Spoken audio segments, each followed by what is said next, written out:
Alright, what's up everyone? Welcome to the stream. My name is the Vicinite, and we are back playing Nicole for the third time. The game has been surprisingly long. Let's jump in. What's this? Let's jump in and see where it leads us. We're in Jeff's route, and I have my coffee, which I was stirring. I am so used to the Avengers giant intro that I was stirring coffee casually during the booting of the game, but this one is much faster, obviously.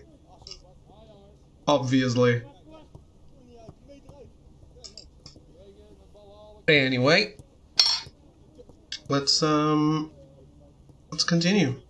This might still be a little too hot for me.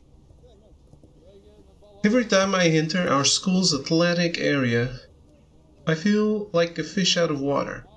I'm okay with being outside, but I'm not exactly what you would call the athletic type.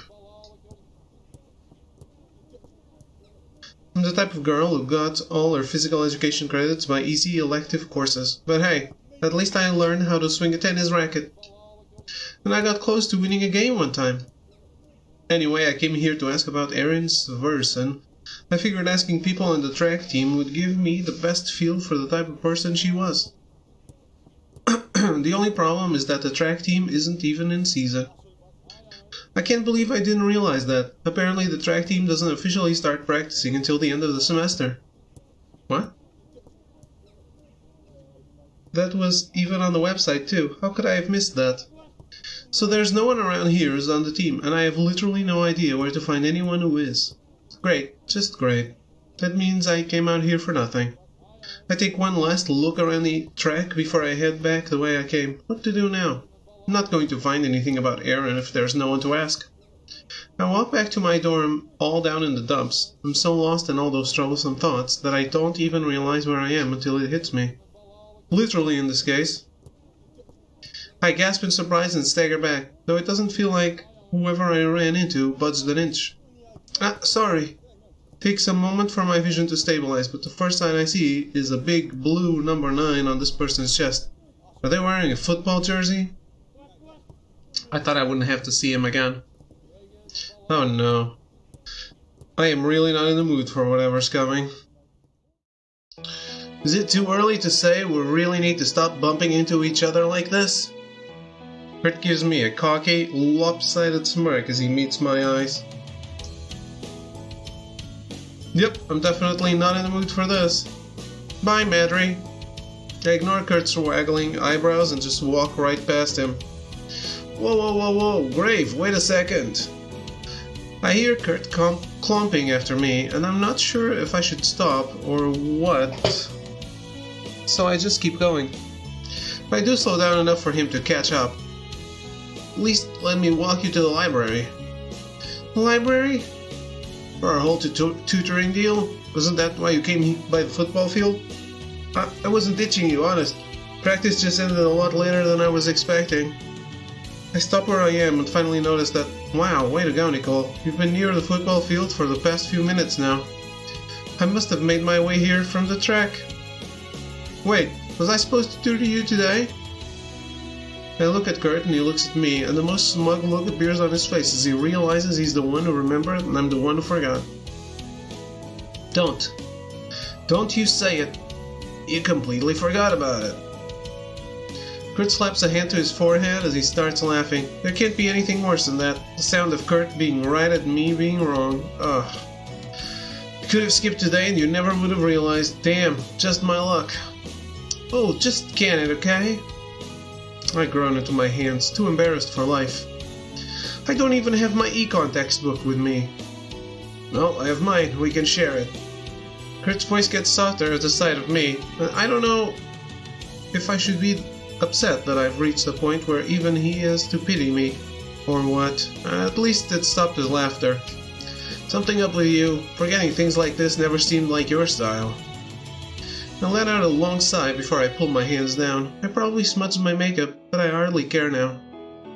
I'm just stressed out, sorry. I didn't mean to forget about our tutoring session, or to shout at you. School Grave, tell you what, we can take a rain check if you're not feeling up to this.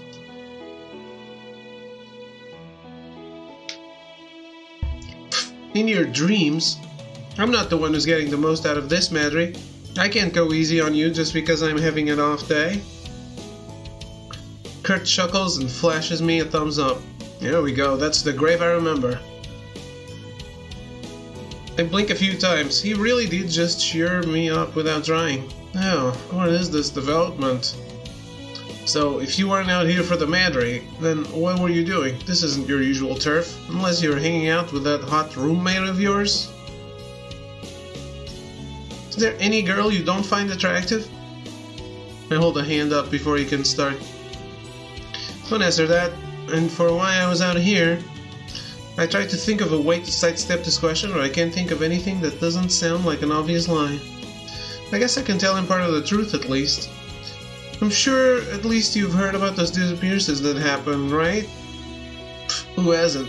I never pegged you as the kind of girl who was interested in it, though. I can be curious about news things. I was trying to see if I could learn more about the first girl who disappeared, Erin Sversen. Her article said she was on the track team, so I came out here to try and talk to her teammates. Is that part of the truth? That's the whole truth. She just told him everything. Here comes the embarrassing part. But I forgot that the track team won't start practicing until fall semester. Ha! Classic mistake.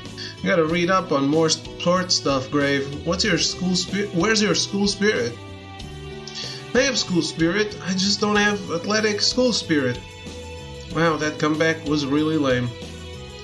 Well, even if you did get a hold of some of the track girls, I don't think they'd have too much to say about Erin.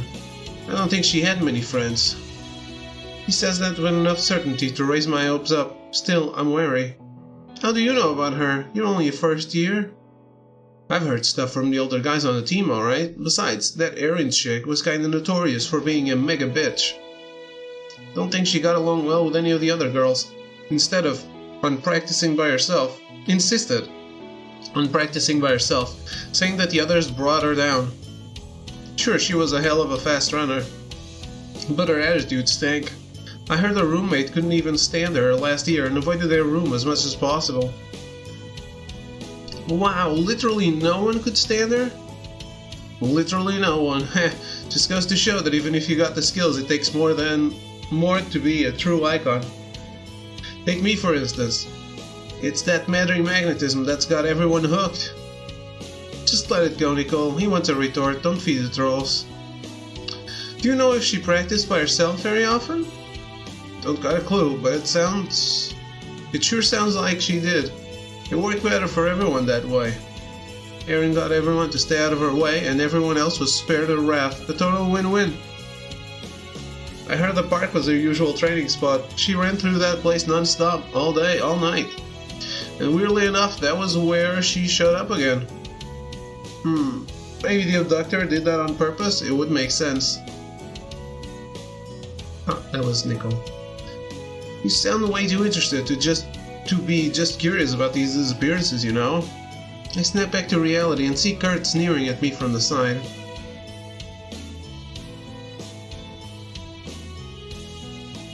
Don't tell me you're one of those weirdos who get all into strange phenomena and junk. I really am only curious. It's not that weird, you jerk. To think I was actually going to thank you for all the info you gave me. Kurt takes my insults in stride and quickens his pace, so he's up at front. He turns around, facing me, and walks backwards. If you want to thank me, make sure to teach me enough to ace that next exam. Couldn't you have given me something easier to do? I stick my tongue out at him before I hurry up to match his pace. Without missing a beat, Kurt spins on his foot so he's facing forward again. Well, you can always do... Nope. I laugh at the look of Kurt's crestfallen face and shove him with my shoulder. I know I complain about him, but he's a nice guy deep down. Maybe deep down is more like it. In either case, I better remember all this stuff he told me about Erin. Kinda weird how he knew all that, but I guess even Kurt's gotta know something. Surprisingly.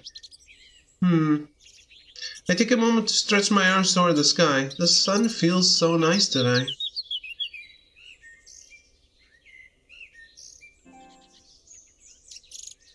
Lately, it's just been cloudy day after cloudy day. I was starting to think that the sun had gone on a permanent vacation. After Jeff and Ted brought it up, I looked up this arboretum place, and it turns out to be built into the park in town. Pretty nifty.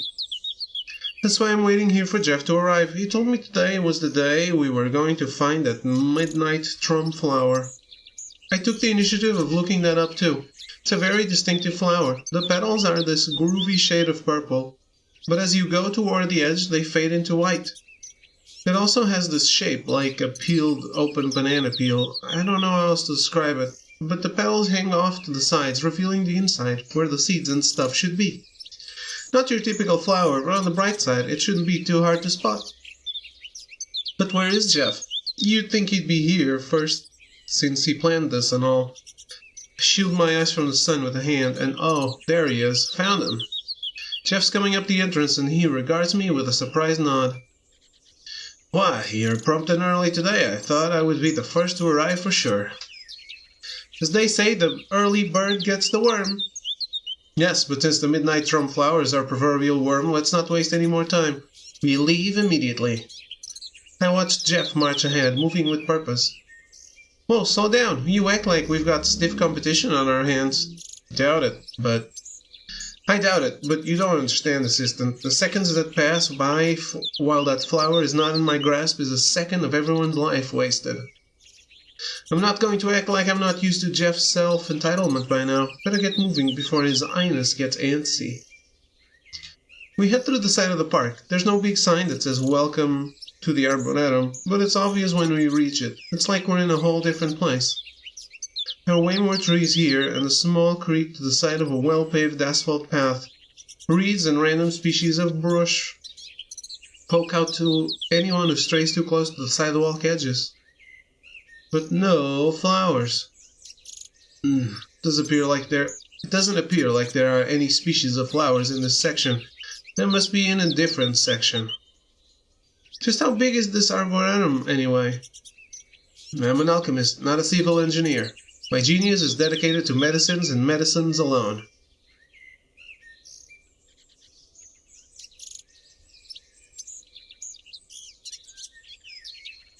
But if I had to make a scientific assessment, I would say very big.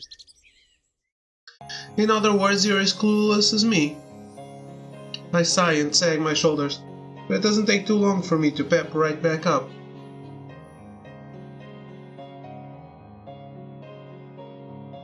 Guess that means we'll have to go exploring. It shouldn't be too hard to find, right? It shouldn't, if Cowboy's words are to be believed. Jeff starts off again, and it takes me a running start to catch up this time. It's not off bad, walking through this place with Jeff. Whenever there's an especially neat-looking plant, he points it out and begins explaining all about it.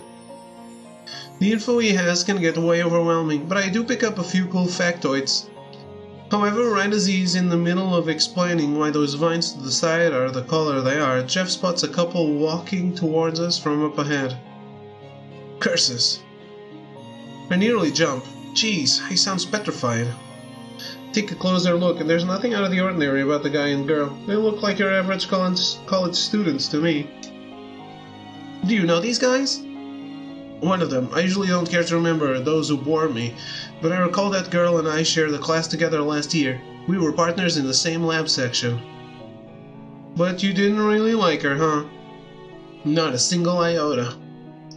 Well, don't panic. Just do what you do best and pretend you like her.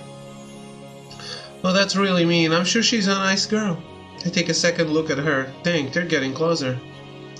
She looks nice.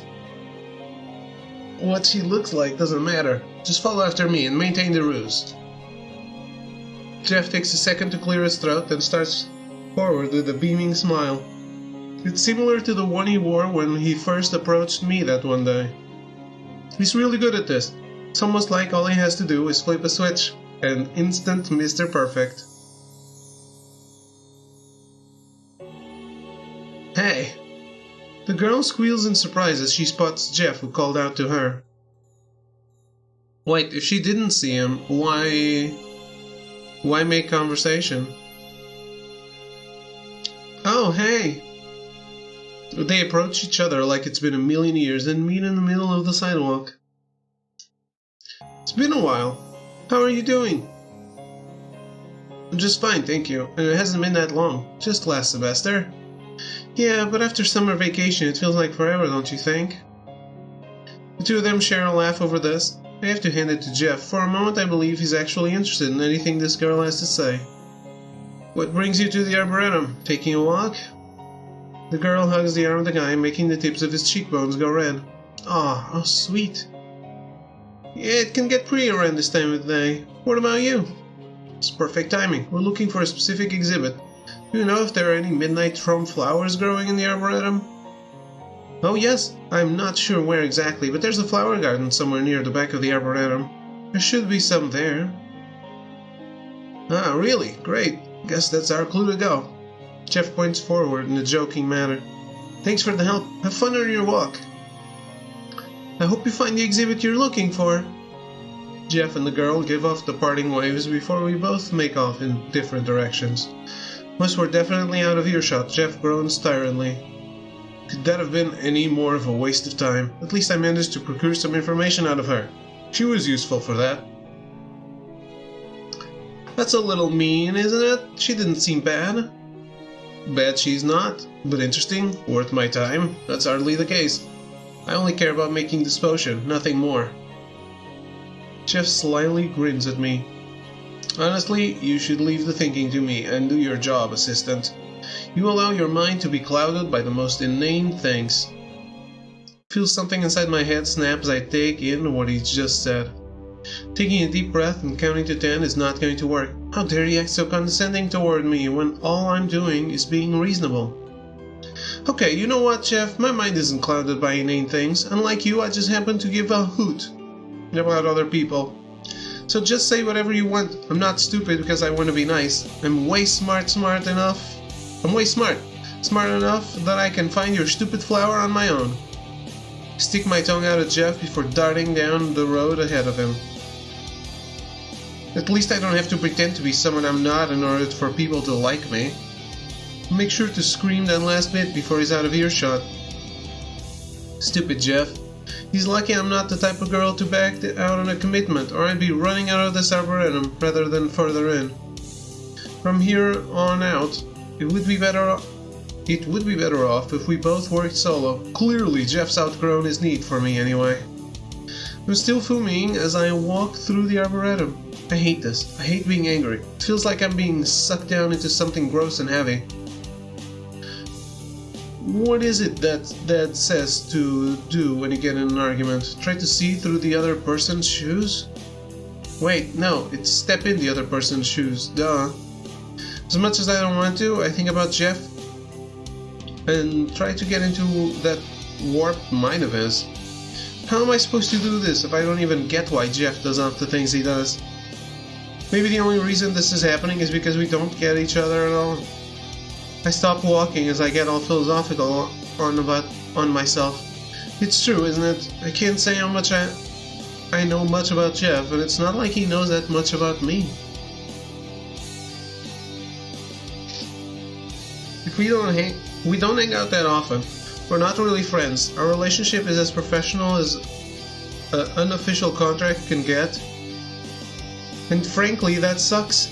I twist the end of my ponytail between my fingers. How can I change that? What do we have to do to understand in order to understand each other? I should have saved that for another time. I should save that for another time. Possibly after I find that midnight trump flower for Jeff, and apologize for yelling at him. I'm sure I said some mean things, even if he was the one who started it. But hey, are those flowers over there? I can see different colors over in the distance. I lift myself onto my tiptoes to try and see further in. I'm like 95% sure those are flowers. The only problem is that the display is kinda at the bottom of this grassy incline. I look to my right. That way veers away from the flowers, and I came here from the left, so that's out. I guess I could just keep right and hope that I reach the flowers eventually, but I could also just make my way down the slope. There's no fence or anything. I bet that's because they don't think anyone will be dumb enough to actually try and slide down it.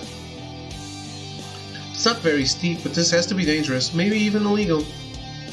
If I take this way, there's a good chance that I'll get to the flower before Jeff does.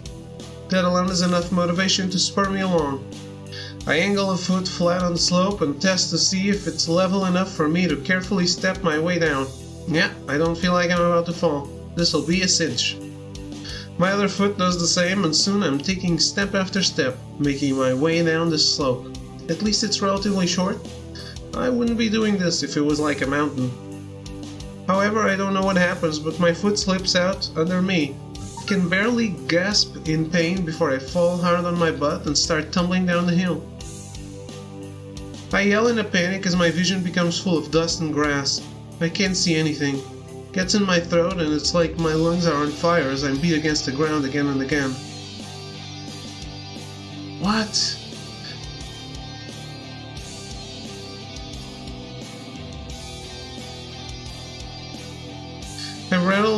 My rattled mind wonders if this will ever end. I lose the feeling in my body and I black out before I even realize that I've stopped. When I come to, I'm lying on my back staring up at the sky. Clear blue is slowly merging with orange near the horizon. It must be nearing late afternoon. I groan and sit up feeling like a doll with rusty joints. I seriously hope I didn't hit my head on something.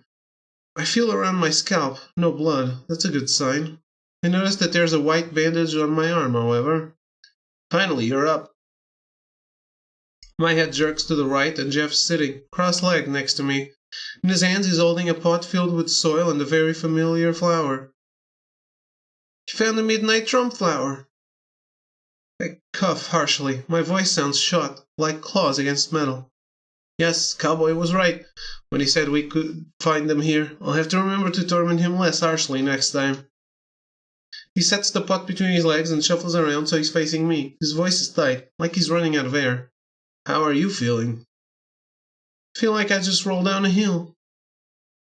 Jeff seems to relax as I find enough energy to crack a joke. Was he worried about me? How fitting, that's because you did. Imagine that. I try to laugh, but it comes out as a wheeze. Gross. I lick around my mouth to try and get rid of that dry feeling. Why are you here? You found your flower. Aren't you wasting everyone's lives by just sitting around? Jeff looks at me like I've spoken gibberish. If I went home, I would have left you alone. Well, yeah, but...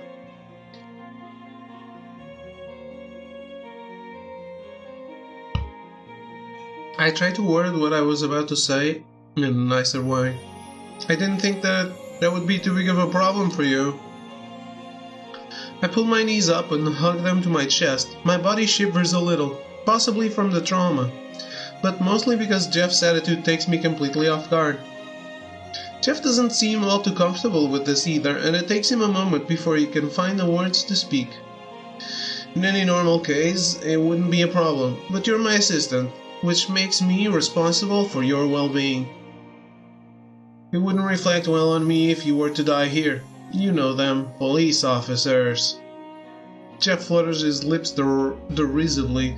I recognize his attempt to lighten the mood and thank him silently. You managed to injure your arm, but I took care of that. Yeah, I noticed. I take a look down at the bandage again. I'm no expert, but it looks like he did a really good job at this. Where did you get the medical supplies? I had them on my very person, naturally. Impressed? I'm tempted to ask exactly why he keeps medical supplies for no good reason, but I chalk it up to Jeff just being Jeff. But more importantly, I really don't know what to say. I yelled all that mean stuff about him, and then he goes and acts totally considerate and nice. Who are we telling him? Let out the tears, really? Well, I guess the guide knows.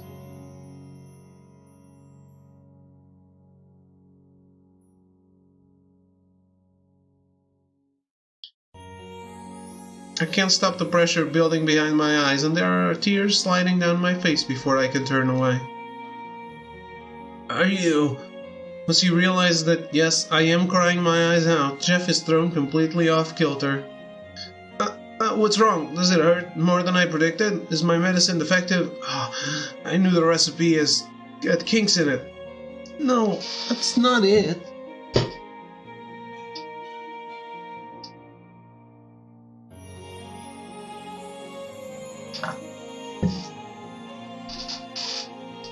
I stop blubbering for a second to wipe my eyes with my wrist. My body shakes as I start to hiccup, and as much as I try to control myself, it just won't stop. My words come out like vomit. You were just really nice, and I really wasn't expecting it. Or maybe it's because I just fell down a hill, I don't know. Thank you so much. Even though I was so mean to you before, you still helped me. I'm all out bawling by now, unsure of what to do. Jeff uncomfortably places his hand on my shoulder. The gesture makes me cry even harder.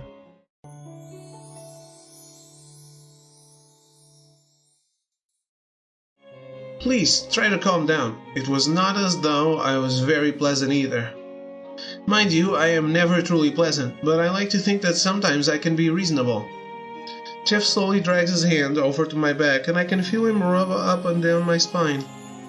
What you said was not without merit. It is true that I can't be friends with someone unless I pretend to be that perfect person they imagine me to be. But no loss, I consider it as less distractions from completing my potion. I choke out a laugh at his response, as predictable as it is. He can have such a one-track mind. Still, it does make me feel better that he's not completely mad at me, and that he admitted he was in the wrong too. A few shuddering breaths is enough to calm me down. Once I'm no longer hiccuping or crying, Jeff removes his hand from my back. All fine now? Yeah, okay. I sniff and wipe at my face one last time. I'm sure my makeup is all ruined now. I'm sorry that I blew up at you, Jeff. No need for that. I would have left you here alone if I felt otherwise. Jeff gets to his feet and extends a hand. He impatiently wiggles his fingers at me. Going up. With his help, I pull myself to my feet with a wince. The scrape on my arm stings a little, but I can feel Jeff's medicine is really doing its job. Jeff bends over to pick up the potted flower, and I get closer for a better look. So, this is a midnight rum flower. It's a lot prettier up close than it was online. It smells good too, not traditionally floral, but kind of sweet in a weird way. I concur. Luckily the Arboretum had some of these on sale. We didn't have to go through the trouble of stealing one. I laughed nervously. Alright, I never thought about how we'd get the flower if they weren't for sale. Huh? It's against the law to take flowers from public places, right? Very much so, Assistant. We have averted that situation for the time being. We can leave the law-breaking and rule-crushing for another time. With a pot cradled under an arm, Jeff starts a few steps ahead. He soon stops mid-step and mutters under his breath like something's wrong. Jeff turns back to me. You feel well enough to move? We can wait a few minutes if you require. The fact that he's showing concern is enough to make me ignore the dull pain I can feel all over. I beam and grab my hands behind my back. I think I'll be A-okay. Alicia Enric sounds like a girl I could have related to. From what I read, she sounded smart, ambitious, and I think she was even on track to graduate with honors.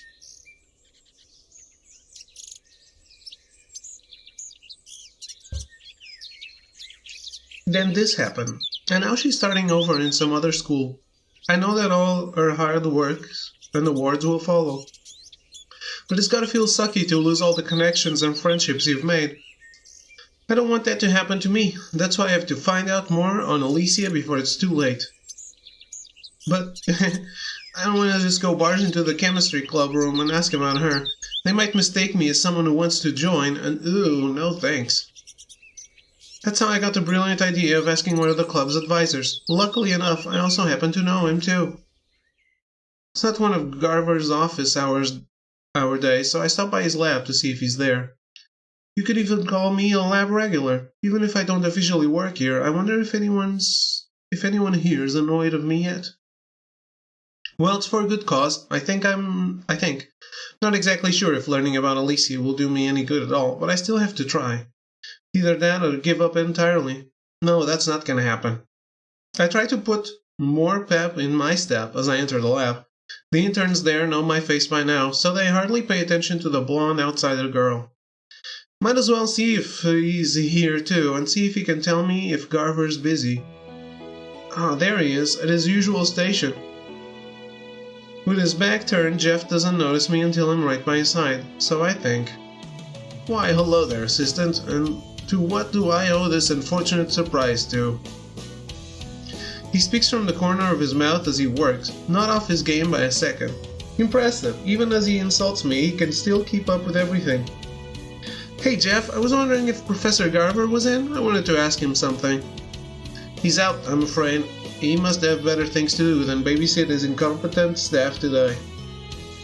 I sigh loudly as disappointment settles in my chest. It's not like I can't just ask him after class, but every moment that passes with me doing nothing puts me on edge. Jeff straightens up from over his beakers and pushes his goggles into his hair. How convenient you express your discontent right as I finish this crucial step of the filtration process. This is where I ask, is everything alright? Please answer in a sentence or less. He makes this sound like I'm answering some short answer question on a test. I guess I'm not as okay as I usually am. Ah, that was what I thought. Wait outside. Why do I have to go outside? Because it's going to take me a while to finish this filtration, and I know well enough you would dread putting on the lab equipment required to stay in here for that long. When I am finished, you can discuss with me the finer points of your malaise and what I can do to hopefully rid you of it. Oh, that's really nice of you, Jeff. Is this even him or some freaky twin? Not at all. I'm only doing it to practice. I haven't been approached to solve another's depressingly simple problem for them in some while now. I'm afraid of going rusty. Never mind, this is Jeff, alright. As insincere as his motives are, I'll still take all the help I can get at this point. I head outside and stand near the door to wait for him. Some people pass me by, and I'm sure I look like some weird girl waiting out in the hall by herself. But I eventually hear the lab door open and look. When I see it's Jeff, still wearing all his gear, I shove my phone back in my pocket. That wasn't too long, it was only like 40 minutes. I'm simply much more efficient than I gave myself credit for. There's a smack of latex as Jeff begins to peel off the only glove he has on.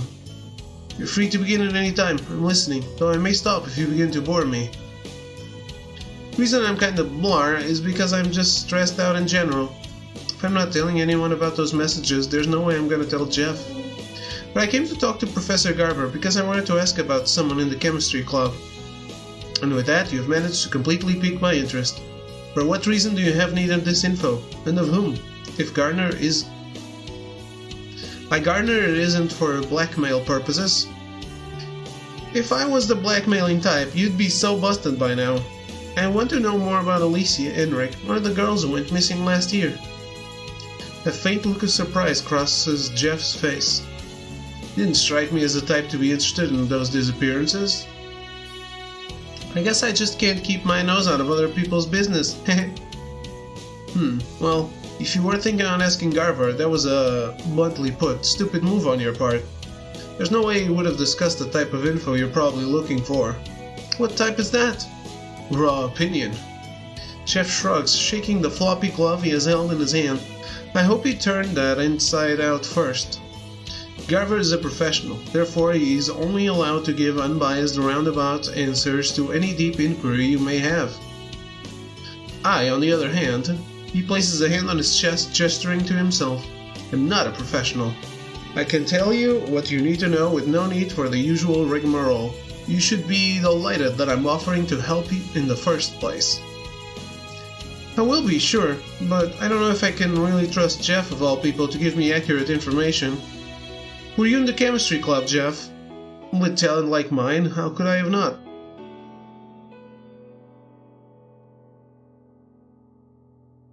Is what you'd expect me to say, no? Truth be told, I was not a part. I have no interest in organizations such as those. It's much too exhausting being around the same group of people for so long. However, I have heard of some of the exploits from the big man himself. You mean Garver? I huddled close to Jeff so there's no chance of us being overheard. Did he mention anything about Alicia? Only that she was his prized pupil, very smart, very bright, somewhat like you, I suppose, except not. Ah, Jeff, you flatter me. I have my moments, but where you are far more relaxed, Alicia was an uptight, wound coil ready to burst at the slightest unforeseen circumstance. Ah, if only I had been there to see the explosion for myself. Jeff dreamily sighs like we're not talking about someone having a vicious meltdown. Anyway, she was the type who didn't have much free time. I remember seeing her at the library in the late hours of the night, toiling away at her studies. I would consider it a sad situation if I cared. I doubt she had much time to relax. So she never had that much free time on her hands? Who knows, but I would say she spent a good amount of time out of her room and on campus. I suppose everyone was used to it and decided to simply see her when they see her, as they say. Late nights studying in the library, and then running around working for her clubs. Yeesh, I would not want to be her. And now you see why I am morally against organizations such as that. Don't you intern here, though? Yes, but this is not a club. It is an internship. I can claim work experience from this. This at least provides a means to an end. I guess so, but anyway, is that all you know about her? Yes, is that all you needed to know? Well, I did have a few more questions. Too bad, I must return and analyze my results. I lower my eyelids at Jeff's tone of voice, but hey, I got this much out of him, I should be grateful. Well, thanks for the help, Jeff. I guess you're not as rusty as you think. Jeff smugly buffs his nails against his shirt. Oh, anytime, assistant. Use that information wisely. For whatever trivial need you require it for. Sounding completely unconcerned, Jeff waves me off and heads back inside the lab. I wonder if he would even care that I was a potential target for the abductor. Bet he just asked them for some tips on how to be more nutso than he already is. Well, in the end I did manage to learn more about Alicia, like I planned. She doesn't seem like the irresponsible type. Makes me wonder how the abductor got their hands on her in the first place. Alright. Well, I know I haven't started a long time ago, but let me take a quick break. I'll be right back.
Alright, I'm back.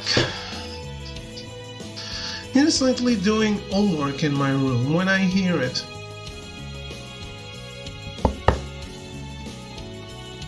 I freeze and slowly pull my earbuds out of my ears to take a look around my small room. What was that? It sounded like something banging against the wall. Chandra's not here. It couldn't have been her. Maybe it was from the next room over? Dorm room walls are notoriously thin. But no, once I see my door shaking, I realize someone's knocking, and they really want in. Wonder who the heck it is. Coming! I hop off my bed and head over to my door to open it. The moment it is, the person rushes past me, and I reel back moments too late to avoid them from stepping all over me.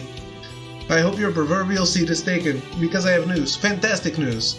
I don't even have to look behind me to know who it is. That overly excited tone is enough to give it away.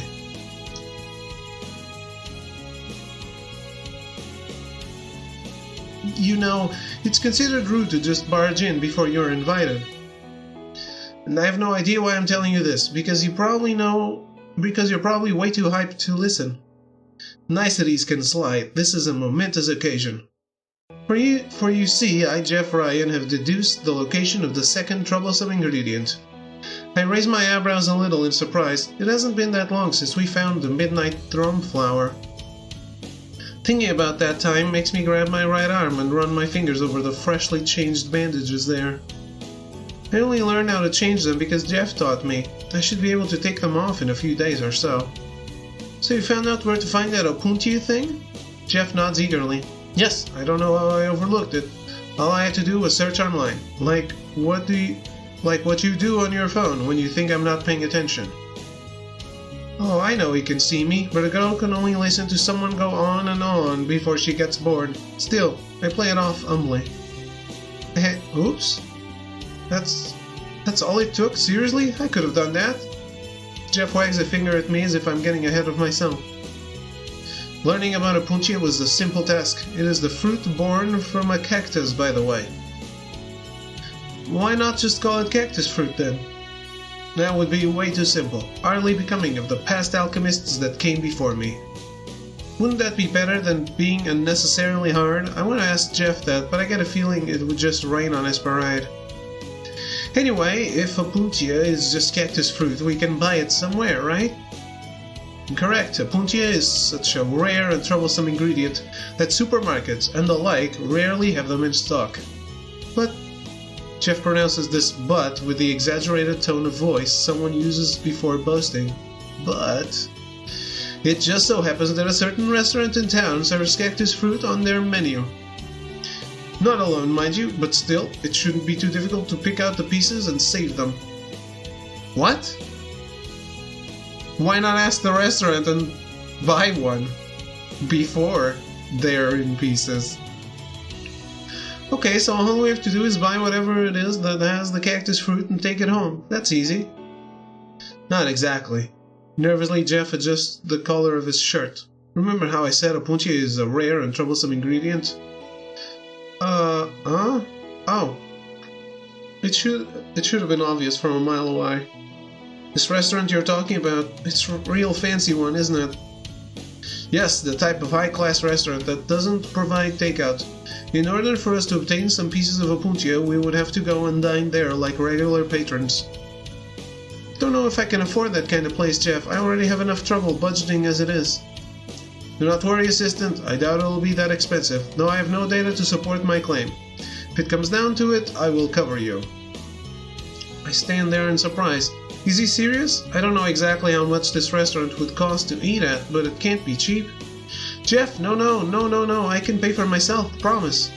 I mean, we haven't even seen the prices yet. It's too early to be wigging out about money. Certainly so. However, I had planned on going to that restaurant tonight. Wait, tonight? No time to dally. Yeah, I get it. Gonna make that potion, blah blah blah.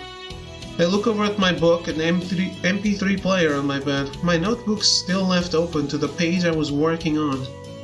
I never thought I'd be saying this, but I don't know if I can go tonight. Sorry, I have homework to do. I shouldn't put it off. I brace myself expecting Jeff to launch into some tirade about how I'm the assistant and I should do what he says. He doesn't do that. Jeff grows silent and I watch, oddly surprised by how he seems to think of alternative times. When will you be free then? How about tomorrow? It's Friday, right before the weekend, so it's perfect to stay out late. Excellent, it will do. Jeff turns to the door and nods his head. I'll see myself out. Goodbye, assistant. Wait, did you really wish me goodbye? The only time that I hear that is when Jeff's faking nice. What's going on with him? Ask about it. Exactly.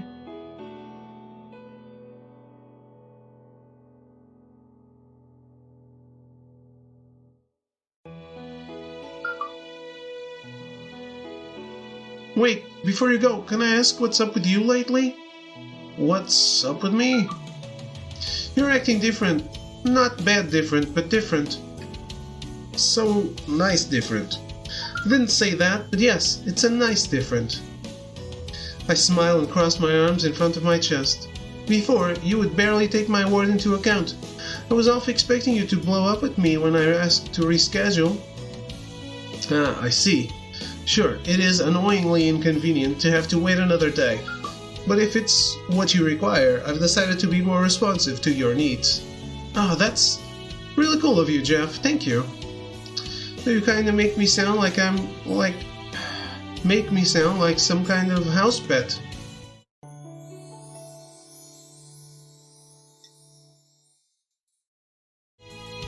I'm sure you would be a popular one, such as a cat or a guinea pig.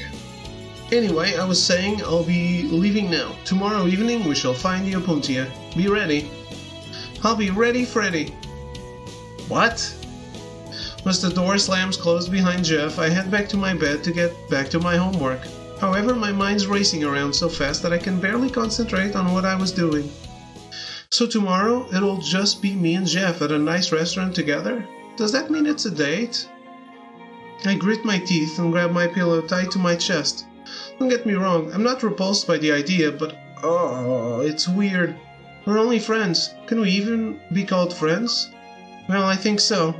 I'm one of the few who know about his secret self. He's becoming nicer to me. I know way more about him than anyone else. I stop. Is that really saying anything? It's not like I know all that much about him, and it was only recently that I decided to change that. An idea hits me. Wow, phone. Take it easy. Maybe I can use this to get to know more about him. That's such a good idea that I could scream. We're going to be eating in that restaurant anyway. Might as well make some small talk while we're at it. If this works out, I'll know more about him than anyone. I grin eagerly at the thought. Maybe that could be a step toward getting Jeff to open up to other people too. I spend the rest of my day buried in my book and notes. Before I know it, tomorrow rolls along. I spend the time in class completely distracted, more absorbed in what the heck I'm going to wear for my high-class night. I think I have something nice in my closet. Oh man, I hope I do. I don't want to look like a total wreck in front of Jeff. I mean, in public. Eventually I settle on a dark blue maxi dress. My shoulders look a little bare with just that on, so I decide to wear a white open blouse over it too. The design is totally made for layering, kinda inconvenient to wear on its own, but hey, I look hot. As I do my makeup, I check my phone. Oh man, she's behind the wall. I check my phone. I have precariously perched over the sink and check the time. Okay, good. I have a whole hour left until Jeff wanted to meet. I can finish up my makeup, move my way over to the front gate, and then we're off on our cactus fruit hunt. That sounds like an awful lot of work just for that. It won't kill me. Eating at a fancy restaurant sounds like it'll be a fun experience. And if I'm being completely honest, I'll probably miss this whole arrangement a little once it's all over.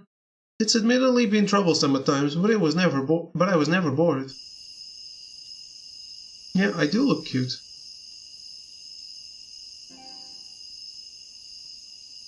I get to the school gate 15 minutes early, but Jeff is surprisingly already there, probably to make up for being second to the park last time.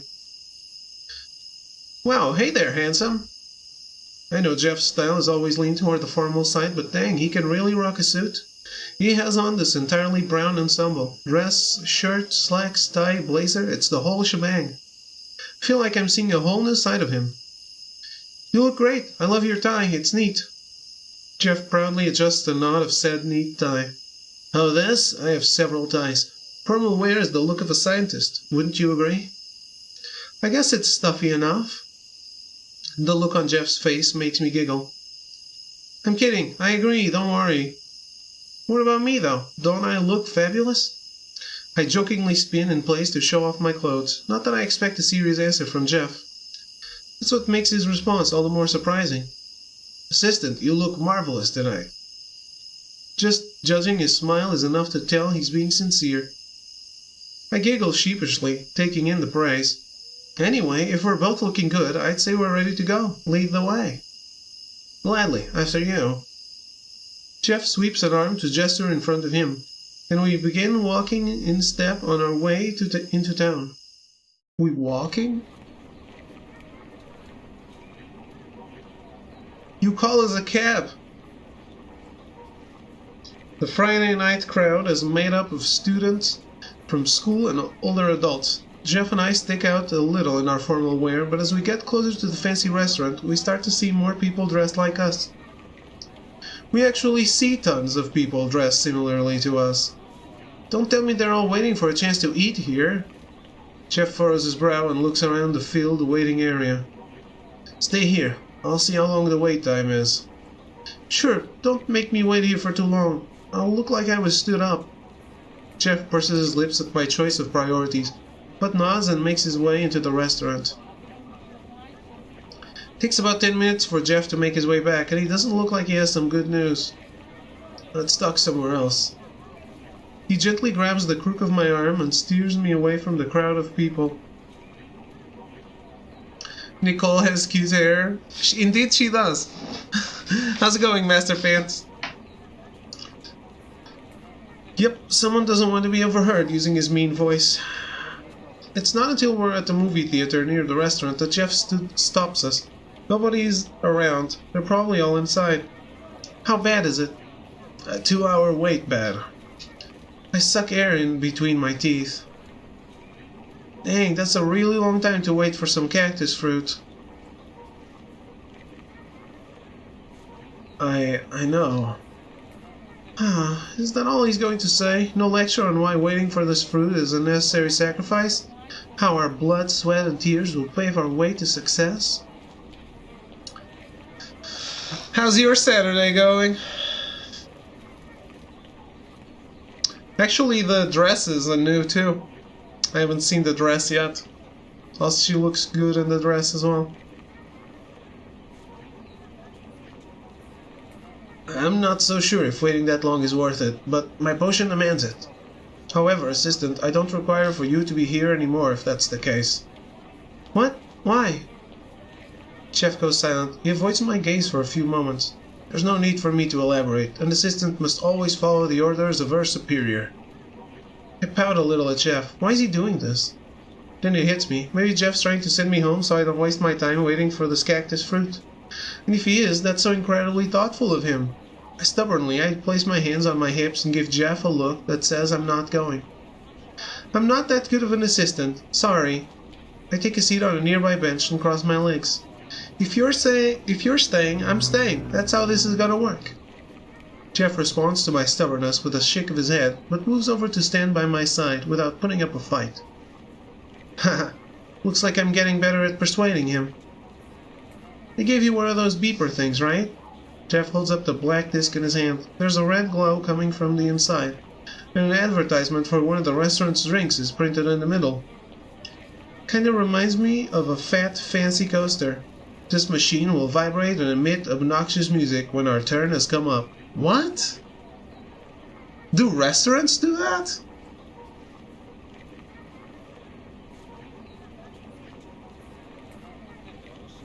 "2 hours from now."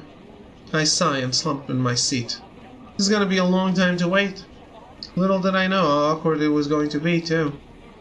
We spent the first half hour in awkward silence. It gets to a point where I almost whip out my phone to zone out on Roller.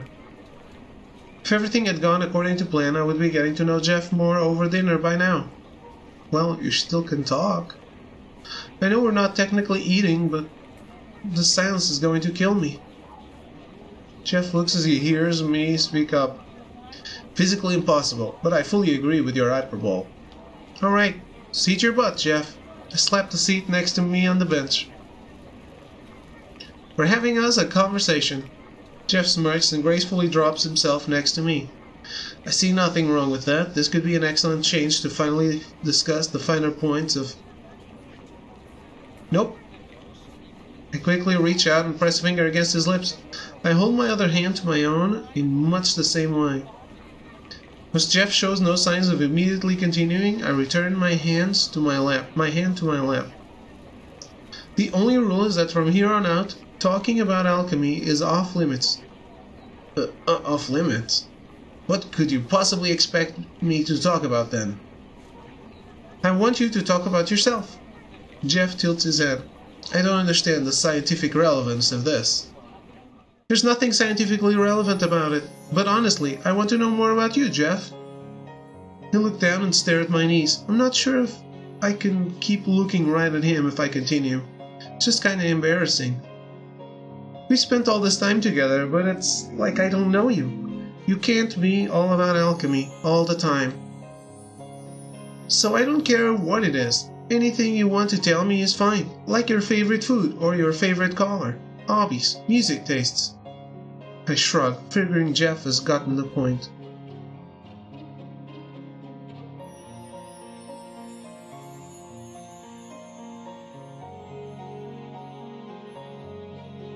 I don't want to force you if you really don't want to. I know you're not really used to being that open about what you really like. Jeff nods. It would take me only 4.57 seconds. It would take me only 4.57 seconds for me to tailor a response to appeal to your personal likes. However, to speak about the things I truly do enjoy. He goes silent as he contemplates whether to go along with it. I hope he does. I want to show him how easy it is to be himself. I know you said the topic was forbidden, but allow me to bring up alchemy for this one instance. There is a law which all alchemists go by, equivalent exchange. You can only produce an amount equal to what you supply. What I mean to say is that if I answer questions, I expect an equivalent exchange of information in return. Are you saying that you want to know more about me too? Precisely. I look to Jeff to try and tell if he's being serious or not, and it doesn't look like he's joking. Tolka Kolka. My lips stretch out into a smile before I can help myself. I don't know why, but knowing that Jeff is interested in getting to know me too makes me happy. Then I'll tell you everything you want to know. Very well. Who should start? That's actually a really good question. Who should start? Should Jeff or should I? Jeff can go first.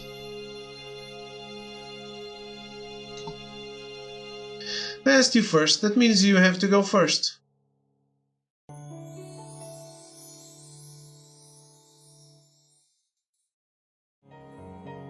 Acceptable. What is it that you wish to know? I come up with a list of basic questions in my head, the ones you'd ask someone if you met them at a social gathering for the first time. Where are you from? Florida. Oh, from what area in state? Isn't that irrelevant? Answering with the state alone still provides an adequate answer. Wow, I'd say you totally suck, but you're doing a pretty good job of being yourself. Who else but Jeff would point out the validity of a simple, curious question? Fine, you're from here, that's cool. I'm from all the way on the west coast, California. Well, now it's your turn to ask something. I think I got one. Tell me about your family. Well, that's surprisingly normal coming from Jeff. I was expecting a question that was more out there. My family's pretty easy to describe. I have a dad, a mom, and a little brother. My mom and brother are back in California, and my dad's here in Florida. He lives in a town away. Why do your mother and father live separately? They're separated. They're on good terms, though they weren't always. I chuckle derisively at the next thought that pops into my mind. It's not something I'd easily tell anyone. I do kind of miss having like a real family sometimes, but they're happier this way, so I'm happy for them. It's almost disgustingly noble of you. I lower my eyelids as Jeff sneers at me. Oh, shut up. What about you? What's your family like? I can describe mine as simply as you can. Only my grandparents raised me. My poor mother must have thought that raising a child would impede on her horrible lifestyle. She decided that leaving me with her parents would solve that problem. Oh. What can you even say to something like that? Don't be fooled into thinking I'm trying to win your sympathy. Perhaps if my mother did take me with her, that would be the case, but I ended up living far better with my grandparents. They were very kind to me, even though it was my mother's mistake. I knew that, and I didn't want to. Jeff stops and widens his eyes like he's just realized something. Is that how it began? Is that how what began? I have always wondered when I first developed the habit of catering my personality to another. Talking about my grandparents now made me realize that it must have started with them. As a child, I did not want to do anything to displease them. They were kind enough to take me in. I decided to watch what they liked and to respond in kind, and I eventually ended up doing it like it was second nature to me. Oh, so it was because you wanted to be the best you could be for your grandparents that you started putting on this fake personality.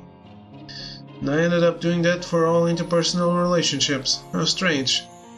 You'd think I would have figured it out by now. Maybe you just had to wait to find the right person to open up to. I grin and point at myself. But I doubt anyone else would mind if you acted the way you really were, especially your grandparents. You're not a bad person, you're just different. Isn't that still an insult? I meant it as the best compliment I could think of. Jeff bursts out laughing so loudly that I blush. It wasn't that funny. I see. However, that's not happening anytime soon. Not unless everyone became more like you, assistant. Annoying and pushy, as well as easy to talk to and amusing. I don't know whether to frown because Jeff agreed to blush, or to blush because he complimented me. I do a weird mix of both. You're making a strange face. That's all your fault. Jeff shrugs, then looks down at his watch to try and check the time. How much time have we killed so far? I check my phone for the time too and frown at what I see. Just a half hour. An hour to go then. Wasn't it 2 hours? Geez, Jeff, I'm sorry, but there has to be an easier way to find cactus fruit. With my phone already out, I figure there's no harm in doing a web search of my own. Come on, Internet, don't fail me now. Results immediately pull up for the term cactus fruit, and I thumb down the list to try and find something relevant. Hey, here's something interesting. Did you know you can also call opuntia prickly pears? I squint at my phone screen as I read the next sentence. Actually, that's the name they're best known as. Would searching for that term work better then? I put it into my phone and wait for the results to pop up. Jeff. I turn to him and show him my phone. Did you know you can buy prickly pear jam at this hipster supermarket we have here in town? Jeff quickly goes over my phone screen. His eyes widen as he sees I'm completely serious. That is vastly cheaper and more efficient. The two of us lock eyes, probably having the same idea. Should probably give them back the beeper. I would, but I honestly don't care to. Jeff tosses the beeper onto the bench, then takes my hand and pulls me to my feet. To the hipster supermarket, assistant. Don't they think it's weird we're dressed all fancy like this? The last of my questions scatters into the air as Jeff starts pulling me behind him. No matter, just think of it as one extravagant shopping trip. You say that, but you're the one who has to move around in heels. You're not the one who has to move around in heels. Even as I say that, I'm still laughing behind Jeff's wake. I guess I've been through worse. Under the sound of my music, I hear a faint buzzing that can't be part of the song I'm on. Is that my phone? I pull an earbud out and check my bed, and I see that my screen is lit up with the announcement of an incoming call. I recognize who it is. After awkwardly tugging out the other earbud, I place them as carefully as I can on my desk before snatching up my phone. It feels like I answer it just in the nick of time too. Hello? Hey there, Nicole. Huh, that's definitely my dad, Lieutenant Anderson Grave. As the title suggests, he's in the military Air Force to be specific. He's stationed at a base nearby, though I'm not exactly sure what he does.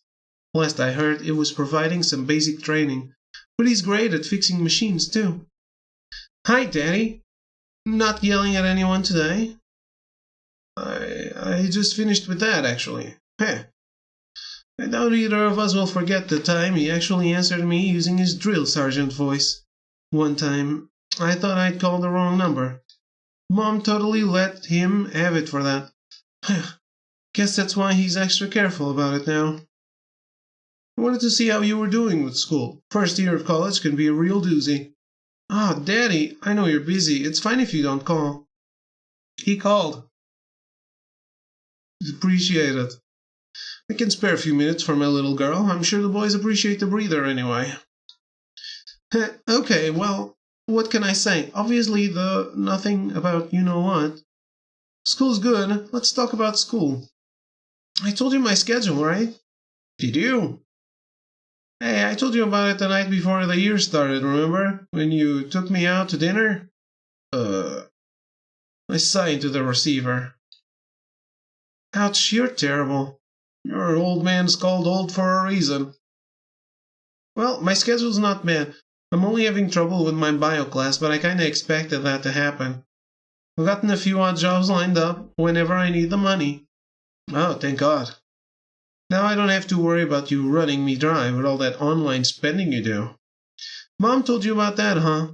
Helped pay for some of it. Your mother and I may not be together anymore, but we can still be adults when it comes to our kids. The way he says that with such finality makes my chest go heavy. I do my best not to show it, though. You guys are the best, seriously. I'll try not to spend so much from now on. If I give in to weakness, I'm super sorry. Just try your best to resist temptation. I know you got it in you, Nicole. Oh, right, there was something else I was meaning to talk to you about. Here it is. I can hear it. He's using the same tone Mom did right before she asked about. That area's had a string of girls disappearing, right? I was hoping this topic wasn't going to come up. Not you too. Your mother told me about it, Nicole, and I have to agree that this is something you should be wary about. You never know what could happen. Trust me, I do. My eyes widen. Crap, I did not mean to say that out loud. What do you mean? I mean, I've been learning about the disappearances to keep safe and all that. I don't want this to happen to me, obviously. Even if it already has, I think to myself. It's great you're taking some precaution, honey, but be sure to look out for yourself. You never know what... Here's someone talking to Dad, cutting him off from our conversation. He must cover up the phone with his hand because I can only hear a muffled voice from that point on. Nicole, honey, are you still there? I snap back to attention when I hear his real voice blare through my phone. Oh, yeah, is everything okay? Something needs my attention now. I'll have to go take care of it. Sorry. Sorry. There's a missing word in that sentence. I won't lie, hearing that is kinda disappointing, since we were just getting to talk. But on the bright side, at least my dad will stop interrogating me about the disappearances. No biggie, Daddy. I'll talk to you later, okay? Yeah, see you later, Nicole. There's a click on the other line, and there goes my dad. I throw my phone back on the bed and flop face down beside it. Slowly, I roll over onto my back so I'm looking up at the ceiling. What am I going to do?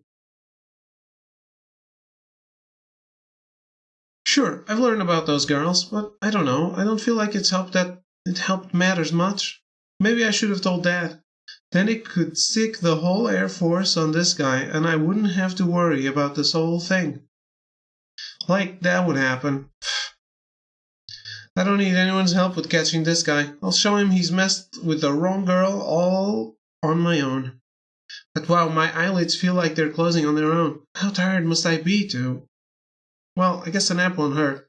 I shut my eyes and my body drifts along towards a slumber, away from all these worries and cares. I don't know how long I'm out for. Possibly hours. When I wake up and glance out at my window, I'm greeted by the dull glow of a setting sun. That was definitely more than a nap for sure. I feel even more exhausted than I was at the start. I sit up, dropping my legs over the side of the bed and rub my eyes. My phone. Where's my phone? Blindly, I grope around my bed for my phone as I continue to rub my eyes. I hope no one tried texting me while I was out cold. Luck has it that no one did, but it does look like I got an email. Is it for class? Oh, even better, it's from Roller. At least that's what I think until I actually get to reading it. Stop butting in where you don't belong or you'll regret it. Nor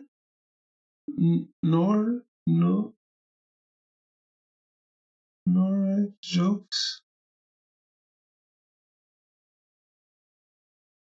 Nor jokes? What?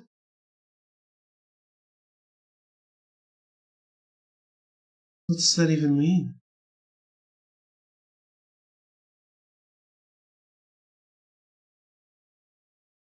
Username this time. Nor jokes. Another fake blog. No more jokes? Is that what that's supposed to mean? Are they saying they haven't been serious up until now? It's true they haven't messaged me all this time, but I didn't think they were just toying with me like this.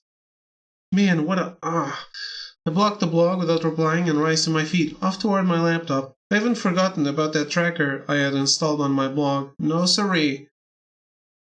If it works, then... I did! On the page listing all visitors to my blog, there's a new entry dated just a few seconds ago. That has to be the abductor. Thanks for your IP address, asshole. I copy the IP address, look up a few IP trackers on the internet, then copy the address in each one. Now let's see what we find. It takes a few seconds for each one to process, but the results I find aren't too surprising. I was honestly already expecting something like this. It looks like the IP address is coming from school, of course. I have no idea where and by who, but the small browser maps have marked the campus as the IP address's location, which means it's very likely that the abductor is either someone who works here or attends here, in other words, a student. He was heading up to this. All three girls were students of the school, which always seemed too coincidental to me. Maybe if there was a victim from out of town, I'd think otherwise, but nope.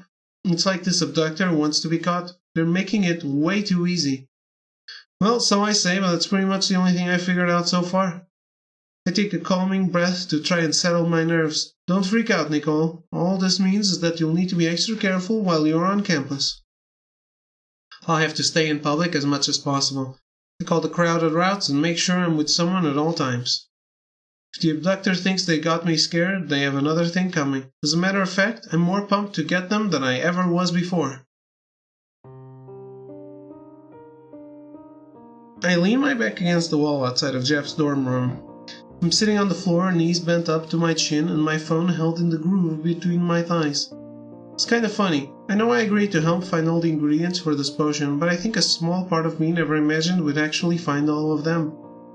The midnight rum flower was definitely troublesome, but the opuntia gem was surprisingly a cinch to get. After that, it was just a quick trip to the grocery store to get all the rest. I gotta wonder how the heck Jeff is mixing that all up in his room right now. I wanted to watch, but he insisted on being alone. I sigh. How long is this going to take? I've already left to go eat lunch. It makes it a couple of hours long. Now. I tap my phone screen, refreshing my roller dashboard once again. I must have done so a million times by now. Any more and it'll look like I have a problem. So that leaves me waiting for who knows how long until... The back of the door slams against the wall as Jeff bursts out of his room. I lean to the side, narrowly dodging it. I've done it! With a feverish, excited look in his eyes, Jeff grabs me by the crook of my arm to pick me off the floor. Come, assistant, let me show you. Okay, I'm coming, jeez. As Jeff drags me inside his room, I notice it smells really sweet in here now, like some kind of strawberry cake. It smells good enough to be a candle scent. I can't resist taking a few more whiffs. It smells like you were baking in here. It wasn't baking, it was synthesis. The blinds are closed in this room, making it hard to see anything. I do see a small, collapsible table in the back, between the two desks. Various things are spread upon it. I have no idea what they are, but I do recognize a pot and a few notebooks. Behold! From behind his back, Jeff pulls out a small glass bottle that's sealed with a cork. It's as big as a perfume bottle, and I can see the inside is filled with this rosy pink liquid. Here, smell it. Jeff uncorks the bottle and offers it toward me. Tentatively, I lean in and waft the smell over toward me. It smells good, like really good. It's that strawberry cake smell amplified by 5, along with other pleasant smells you'd find at the dessert bar of a buffet. Dessert bar. It smells amazing, doesn't it? Jeff's so thrilled that he can barely contain himself. I don't blame him. He's been obsessed with making this potion ever since I've met him. I still have to ask though. So does it work? That will have to be tested. Jeff carefully corks the bottle back up before he continues. Good thing too, because he's soon back to gesturing with wide swings of his arm. We'll need to perform an experiment. One subject should be sufficient enough, at least for a preliminary round. My hand shoots up. Oh, I can be the subject if you want. Nonsense, that won't do. I've decided to judge the results based on how well the subject seems to like me. You've already been exposed to me for far too long. You wouldn't be impartial. There are confounds everywhere. It wouldn't do. The experiment would be a disaster. He gets lost on his spiel. Jeff starts waving his arms back and forth like we're on a deserted island, and he's signaling an SOS. Relax, I won't be a subject if you're gonna freak out about it. So is there anyone that doesn't like you? I'm not saying that they have to hate you, but just someone who's neutral. Jeff hums under his breath and does that thing where he paces around. He goes back and forth across his room a few times before... Eureka! He stops in place and straightens up like he's been hit with a lightning bolt. There's an aide who works at the library. I see her on occasion, but even when I act in a manner I deem to be the most effective for her, she doesn't respond. However, if this... Jeff shakes the potion bottle by the neck. Does what I hypothesize, she should start conversing. That's a good idea, we should test this on her. Why do you have to use yourself anyway? Why not use complete strangers and see if they act like they're friends? That sounds more valid to me. Jeff goes quiet for a second, but goes back to wearing a confident smile soon after. I have my reasons for doing so, however, consider this a much more interesting way to proceed with things. In other words, it's so he doesn't get bored. Typical. Let us head for the library. If we spot her, we can proceed with the experiment. Alright. I get caught up in Jeff's excitement and let out a little cheer of my own. But wait, shouldn't experiments be more structured than this? I would normally take more care in constructing an experiment for accurate results. However, in this case, a simple crude experiment as such should still demonstrate the intended effects. Plus, I cannot wait any longer to bask in my success. I giggle to myself. At least he's being honest. I want to see how well it works too. Jeff's been hyping it up for so long that I don't think I can wait either. From Jeff's dorm building, we head on over to the library. It doesn't take long until we're standing in front of the entrance, and Jeff nearly throws the double doors open as he gets to them first. However, at the last moment, his hand hovers shakily over the handle. Alright, maintain character. He takes a deep breath, inhales, exhales, and when his breath is released past his lips, it's like his tense fervor goes along with it. Let's go find her, shall we? He sneers right after he's done using that overly polite tone, ruining the illusion. We walk right on in, and we're greeted with a sight of the first floor of the library. Immediately, Jeff heads up the flight of stairs in the middle. She works upstairs, where all the reference books are located. Sneaking in food and drinks. Oh, we're bad. Please don't act like you expected any less of me. Jeff scoffs at my sarcasm, though I can tell it amuses him. But, something about this is really familiar to me. A girl who works at the library doesn't seem that responsive. Wait a second, could it be... We're on the second floor, and I see her sitting behind the service counter with a book in hand. I realize I was on the right track. I knew it! I exclaim in a hushed voice, not wanting to interrupt anyone trying to study in here. I've gotten in trouble for that one too many times already. Jeff gives me a puzzled look in response to my outburst, and I just shoot him a sly smirk. You've been talking about Bethany all this time, huh? Is that her name? I honestly had no idea. We're not besties, but we're acquainted. She's a nice girl. I glance over at her, sitting behind the counter. Bethany's reading as usual, and with a slim finger, she tucks a strand of her blonde hair behind her ear as it falls in front of her face.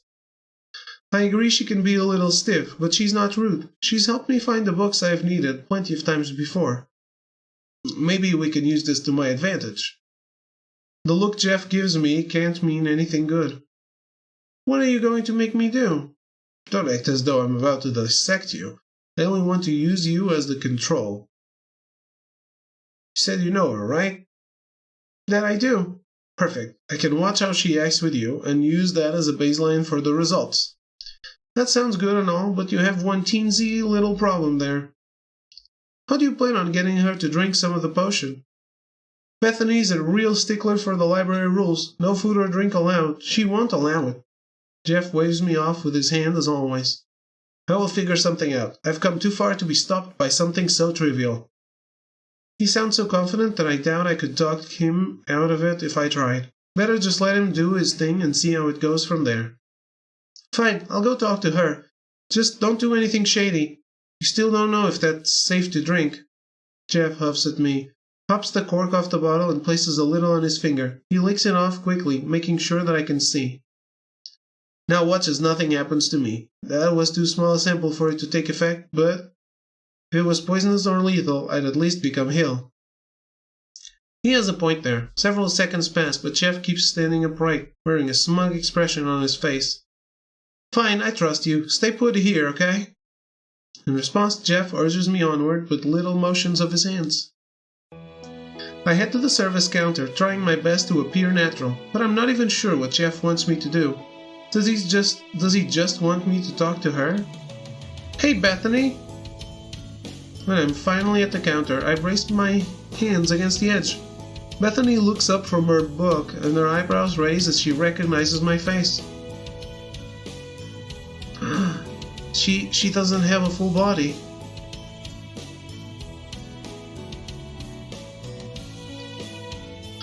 Oh my, it's Nicole. Welcome! Carefully, she places a bookmark bearing a plant design inside her book to hold her in place. She then sets it in front of her and out of the way. Do you need any help checking a book out? No, how are you? I awkwardly draw out the last word, unsure of what else to say. Oh yeah, so natural, Nicole. I'm fine. Good, it's been a while since we've talked. I wanted to catch up, you know. I think it would be more appropriate to talk when I'm not working. I can tell Bethany is losing interest as I see her reach for her book again. Wait! In a panic, I accidentally raise my voice, startling Bethany at her seat. She looks at me, one eyebrow raised in suspicion, but it doesn't scold me. Nicole, what is it? She can definitely tell something fishy is up now. Why is this getting so difficult? All I was supposed to do was talk to her. Once I realize how much of a mess I'm making of things, I sigh and calm down. There's really only one thing to do in this situation. Hey, Bethany! You see that guy standing by the bookshelf over there? He might be watching. He'll probably look away once he sees you paying attention to him. Slowly and coolly, Bethany leans to the left to try and stare past me. A beat passes, then she's returned to her normal posture. I spotted him. Are you talking about that Jeff Ryan person? Do you know him? No, I do not know him personally. We've spoken a few times in passing, but that's it. Well, he and I are, hesitate and blank out on how to follow up. What should I even say? Part of me really wants to be honest to Bethany and just tell her the truth, but another part of me wonders if that would work out in the end.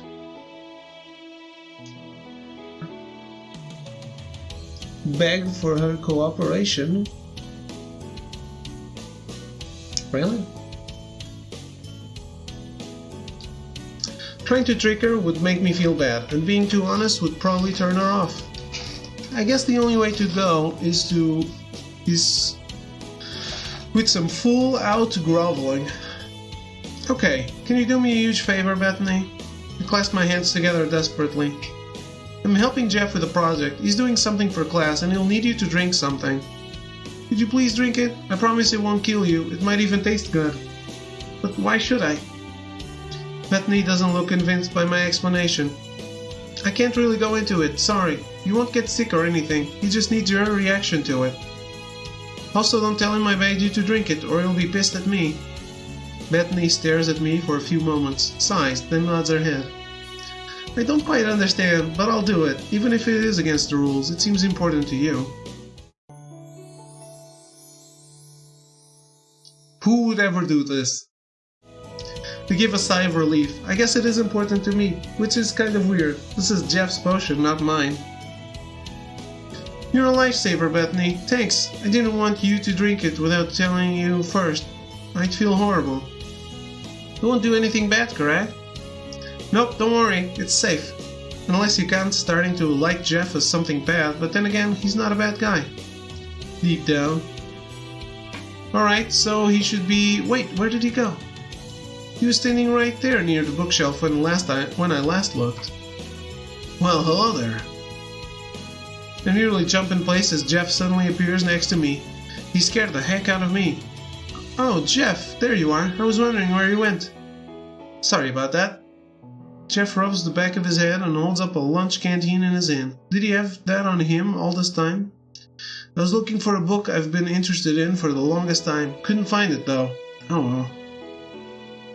Then, as if just noticing Bethany, Jeff turns to her in utter surprise.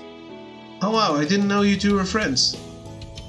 We've talked a few times, right? Your name is Bethany? Yes. You're Jeff Ryan. It happens to be me. I'm friends with Nicole. It's nice to officially meet you. Jeff makes a show of air quoting, then unscrews the cap on his canteen to take a sip. Oh, that's weird. He pulls the bottle away and makes a face. His smoothie tastes different than I'm used to. Really? Like how? I can see where Jeff's going with this. I play along trying to keep casual, even though Bethany knows what's going to happen anyway. It tastes sweeter. Bethany, could you taste this for me? I'm not going crazy, am I? He offers Bethany his canteen. Whoops, I forgot, no drinking allowed in the library. My bad. No, it's fine. I'll taste it. I catch a look from Bethany before she takes off the cap and puts the canteen opening to her lips. She pats her lips dry and hands Jeff back his bottle. Both Jeff and I wait for her reaction. So not only is she drinking a strange liquid, she's drinking from Jeff's canteen.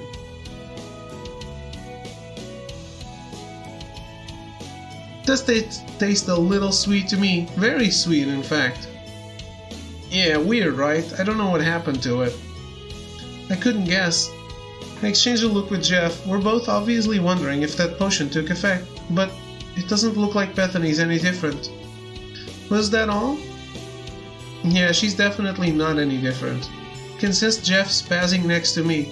As much as he's trying to hide it, a hand combs itself through his hair, and he tugs at it with tense fingers. No, He thrusts out his canteen again. Please have some more. Really, I insist.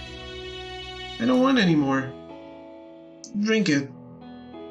Jeff's voice becomes so harsh that it startles both Bethany and me. With a steely expression, Bethany complies and takes another drink of Jeff's potion, but she never changes. She doesn't seem like she likes either of us more than she usually does. I shouldn't bother to repeat it, but it's still overly sweet to me.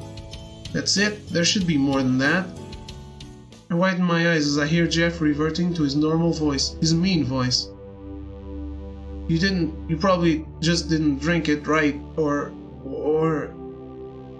Flustered, Jeff sprints off, leaving Bethany and I standing at the service counter. I almost call out his name before I remember that would completely bust library rules. But Jeff looked completely devastated. I can't let him go by himself. Maybe that's what he needs right now, though. Was he okay? I gave him my reaction like you told me to. Yeah, you did great, Bethany. Thanks. It's not your fault. I take the canteen from her and screw the lid back on. Yeah, Bethany is definitely no different than she was a few minutes ago. That means this potion that Jeff worked so hard on, it's a dud. I'd be lying if I said I wasn't expecting it. However, Jeff's reaction was something I couldn't have possibly predicted. I'll talk to Jeff later. I'm sure he's okay, don't worry. We aren't familiar enough for me to worry. Same old Bethany for sure. Anyway, I bid Bethany goodbye and then hurry off to chase after Jeff. However, it's not until I leave the library that I realize there's no use. When Jeff doesn't want to be found, he's not going to let me find him. I have no idea what direction he ran off to. I reach behind my head and tiredly rub the back of it. I guess the best thing to do is give him some space for a little. I can't imagine how he's possibly feeling right now. I know I was all gung-ho about this before, but I might be letting all this abduction business finally get to me. Wait, this is a different scene? It is. Alright, then let me take a quick break and I'll be right back.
Alright, I'm back. Let's do this. I know I was all gung-ho about this before, but I might be letting all this abduction business finally get to me. Believe me, it's hard to admit, but I'm acting like an addict who needs a fix. Lately, all I can think about is finding out more.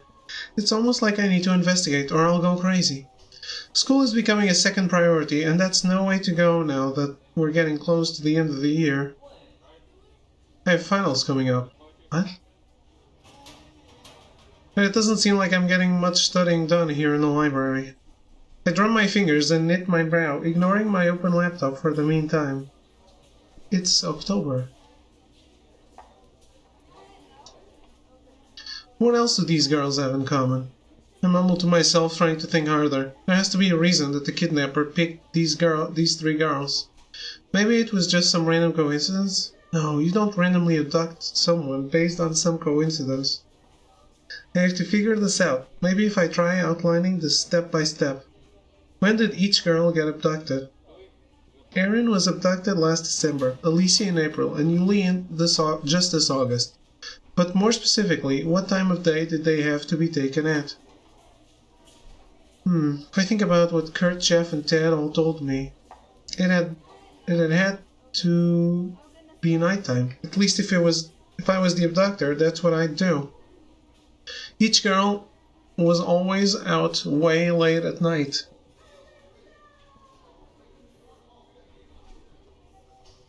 Erin would be out running, Alicia out studying, and Yuli helping around town. Even I must have had my first run-in with the abductor late at night. That's what those noises must have been that night I dropped my phone. Creepy. It's scary to think how close we were. As for how they got abducted, I'm not sure, but I can take a pretty good guess. When they were found, each girl was reported to have traces of a soporific in their body. They must have been put to sleep and then dumped in their respective places. I figured that could have happened for their abduction too. Somehow late at night, they were attacked by the kidnapper and drugged with a sleeping agent. Then dragged off somewhere, I guess.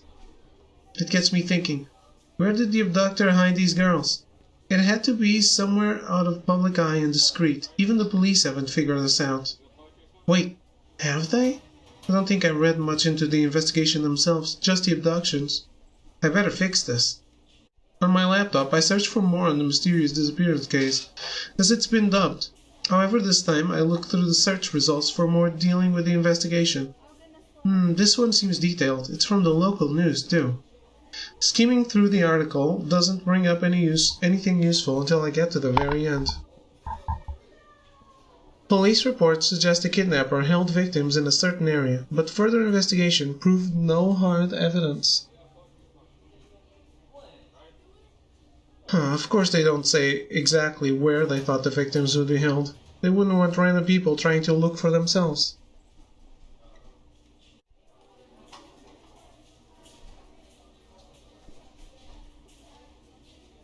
Like me, for example. But maybe if I got a map of the town, I could figure out the place the police suspected. It's worth a shot at least. I easily find a map searching online, but where do I go from here? Is there a way to work in what I know to narrow the area down? There's one idea I have. If I was the abductor and I wanted to dump the bodies, I'd have no choice but to do it somewhere nearby, where there's a chance I'd be seen. Yet somehow all three bodies appeared in different places. The article didn't mention anything about the victims being held in different places, so it's safe to assume that they were all held in the same place, which probably means that this place is close to all three locations. The park, the campus, and the disco pub. Those are like so far apart. Maybe if I do that kind of thing where you trace a line through each spot and see if they intersect. I use my fingers for the job. While it does leave my screen slightly smudged, it actually works. I run over the same place from all three locations. The place they intersect happens to be here. I click on the address and look at it from a street view. What I find is the outside of what looks like some old decrepit building. That is definitely shady. Looking it up shows that it used to be an office building back in the day. Like way back in the day. There aren't any businesses that operate from there anymore. That makes it kinda perfect to house abductees, in my opinion. I know I shouldn't, but I have to check this place out. I might end up closer to figuring this all out if I do. I'm going to go right now to make sure I don't lose my nerve. I know the abductor is out there somewhere, but if I make sure to get back before it gets too late, I should be fine. You think? I hurry out of the library before I can second guess myself. It takes me way longer to find the place than I expected, even while using the navigation app on my phone. But now that I'm here, I'm thinking it was probably a bad idea to rush out like that. Yeah, alone. Oh boy. It's the place from the title screen, isn't it? This place looks seriously creepy. The floor is wrecked, the windows are cracked, it's completely obvious no one's been here in a long time. Ugh, I think there's even moss growing on the windowsills too. This place is gross. No wonder the police didn't think anything of here. What? The place is gross, so the police didn't care? Hey Melty, how's it going?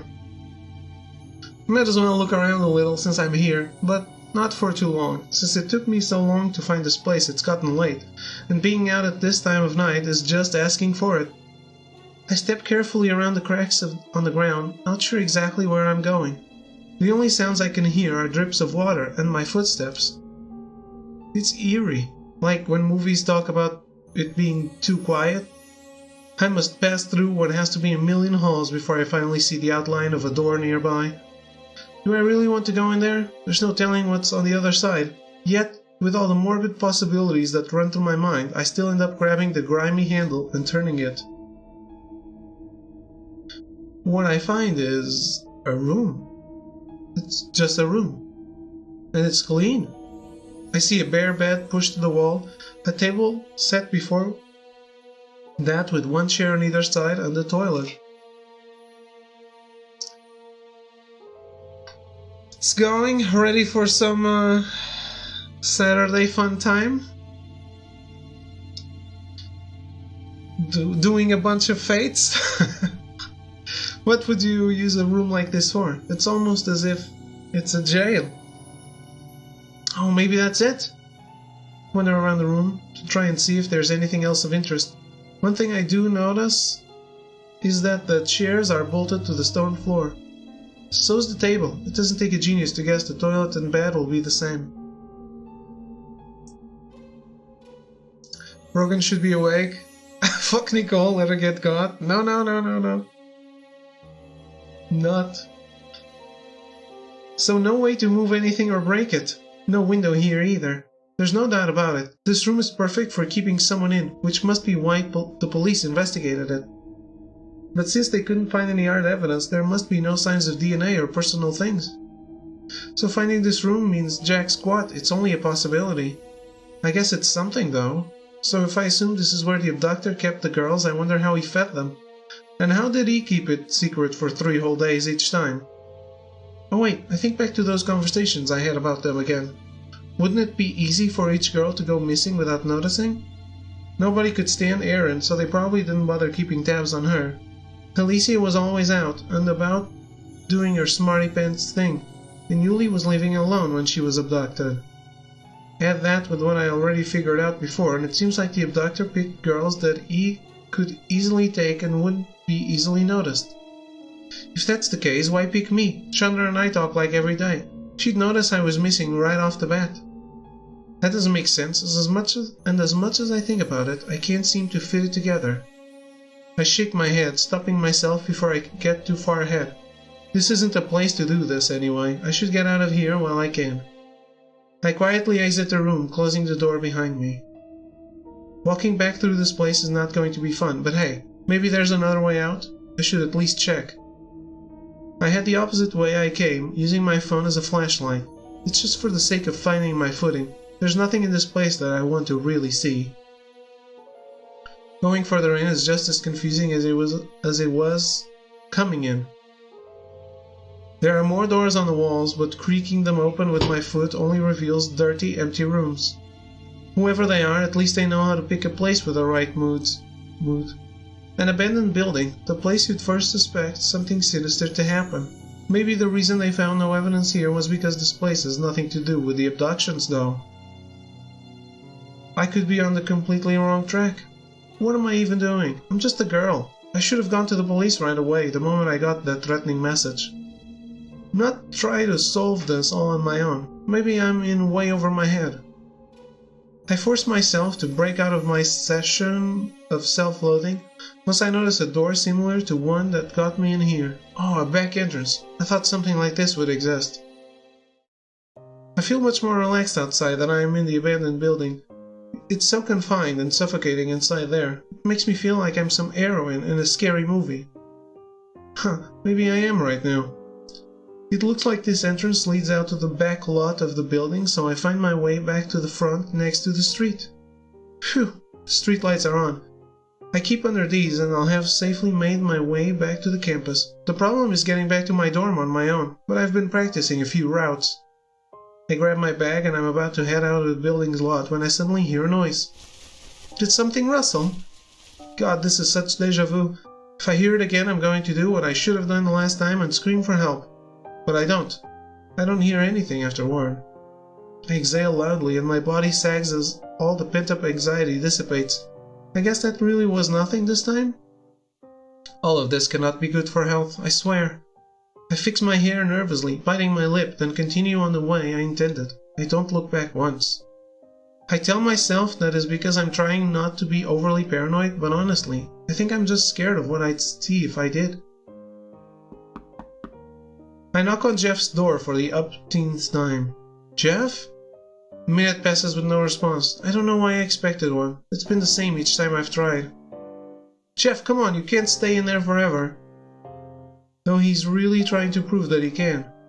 I thought it would be good to give Jeff some time, but seriously, this has gone on far enough.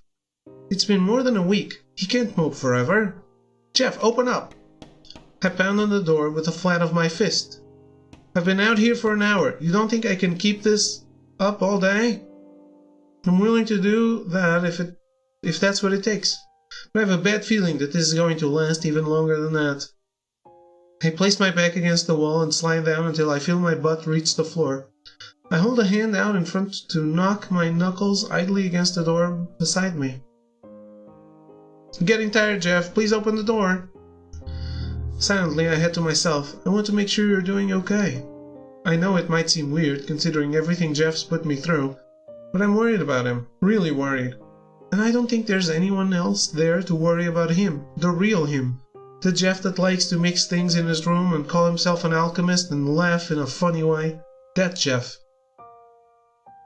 I guess that's why I'm out here, sitting on the dirty dorm floor to try and get Jeff to talk to me. Because if not me, then who?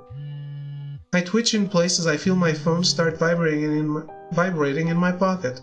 I pull it out, grumbling, but that stops once I see that it's Jeff on the other line. I arch a brow. Seriously? You're going to call me? Even though he can't see my face, I do my best to express how annoyed I am. Jeff, open the door. No. Open it. Never. I bite back a groan and massage the bridge of my nose. I'm going to have to be patient here.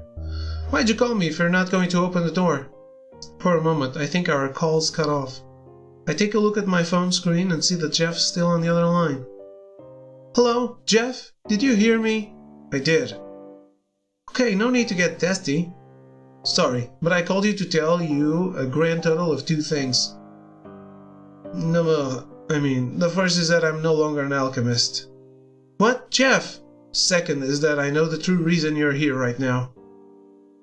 Where do I even start? Not only is Jeff making no sense, but he's quitting something he really cares about. I know it's none of my business, but I can't let him do that. I decide confronting him about that is way more important right now. What do you mean that you're no longer an alchemist? Do you not comprehend? Well, I suppose I used the wrong choice of words. I'm no longer an alchemist because I no longer want to be one. It's all a sham. Jeff, just because this one potion didn't work out. You do not understand. I made sure it was correct to the last detail. The only way it could have failed is if it never would have worked in the first place. I know the skepticism behind alchemy. It is not considered a real science nowadays. That must have been why I was so hesitant to talk about it. To anyone but you, that is. However, I could tell, Nicole, you truly didn't believe in it either. My teeth clench right on my lower lip. I don't even have an argument to follow that up with because he's right. I only went along with this alchemy stuff because Jeff was really into it. However, something else catches my attention. You said my name. You never say my name. What happened to assistant? Ah, yes, how convenient that you bring that up. It leads us to our second point. You're no longer my assistant. You're done. Go home. Weeks ago, I would have done anything to hear those words, but now those words just hurt to hear. You don't need me to help you anymore? The disappointment in my voice is embarrassingly obvious. Even if Jeff catches it, he makes no sign that he cares. What's the point? I no longer wish to invest myself in some fairy tale science, which means I no longer have any use for you. However, as I said before, I know why you're here, and you have nothing to worry about. Oh right, you did say something like that before. What is he talking about? How do I have a true reason for being here when I don't know what it is myself? As promised, I will still talk to Garver. You will be in his good graces by the end of the month. With that, the A should come easily for you if you continue to meet with him and do the work. Anger builds up in me like boiling water in a kettle. I shoot up to my feet. I didn't come here for some dumb grade. The words spill out of my mouth before I can stop myself. But what I say isn't untrue. I came here because I was worried about you. I cradled the phone close to my ear with both hands. Just saying that makes me feel so vulnerable. What? I know you might not be used to this, but I wanted to make sure you were all right. I know having that potion fail hit you pretty hard. But now that I can hear your voice, it sounds like you're doing better. That's a relief. The topic switch is sudden, but that is the main reason I came here. I don't want to start any fights if I can help it. So forget about talking to Professor Garver. I'm not here for that. I really want you to open the door so we can talk face to face. I hear a click on the phone right after. I don't have to look at my phone screen to know that he's hung up. Just as I lower my phone, the door to Jeff's dorm room swings open a moment later. Well, that was fast. Soon I feel a tight grip on my wrist, and I'm being whisked away to Jeff's room before I can realize it. There's a loud, harsh slam on the door, and as I jerk in its direction, I'm suddenly shoved against the wall. I hit it hard, and the pain gasp escapes my lips as I find myself staring face to face with Jeff. His hands brace themselves on either sides of my arms, and he gets so close that I can feel his breaths rush past my face. Frankly, he looks like hell. He's dressed, but his hair is unkempt and messy, like he's been lying down for a while, and his eyes are sunken in like a skeleton's. My heart starts thumping in the bottom of my chest. What the hell is your problem? Shouldn't I be asking you that? I tried to straighten up from the wall, but Jeff's hands pushed me back down against it. That hurts. I do not care. Jeff yells right in my face, and I flinch back. Has he left his room at all? It doesn't even seem like he's brushed his teeth. You say that you're worried about me? That you came here to make sure I was alright? That's preposterous. Why do you act like we're complete strangers? Because we might as well be. Jeff lowers his face so he's staring down at the floor.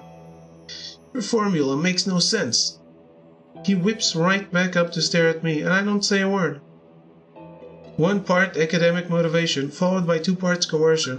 Add a sprinkle of contempt, a dash of terrible management, and you should, in theory, result in an acquaintance at best.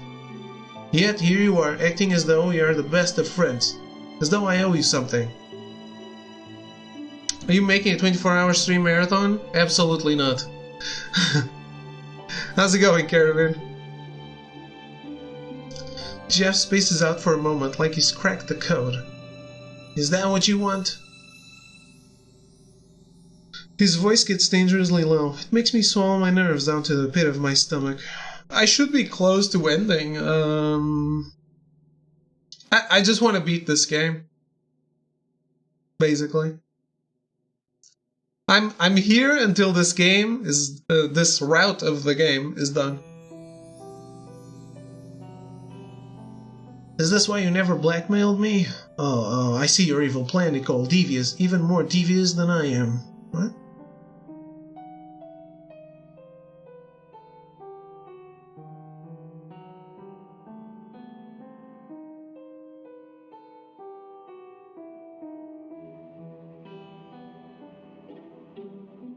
What?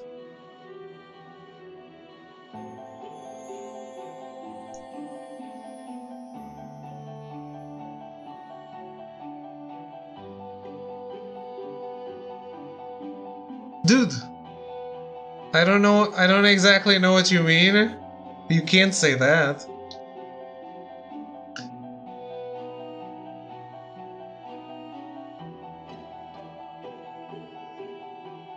I do want to beat the game.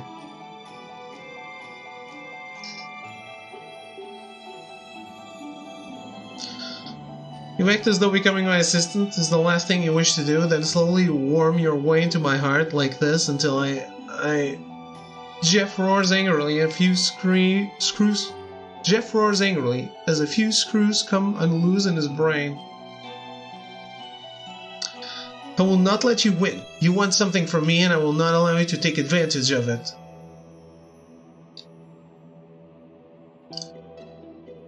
You aren't making any sense, you dingbat. Jeff's not the only one yelling by now. I yell right back into his face and I'm satisfied to see that he's the one flinching back now instead of me. I can't keep this up. I do my best to take a deep breath and relax, but it's hard when Jeff is pushing me up against the wall like this.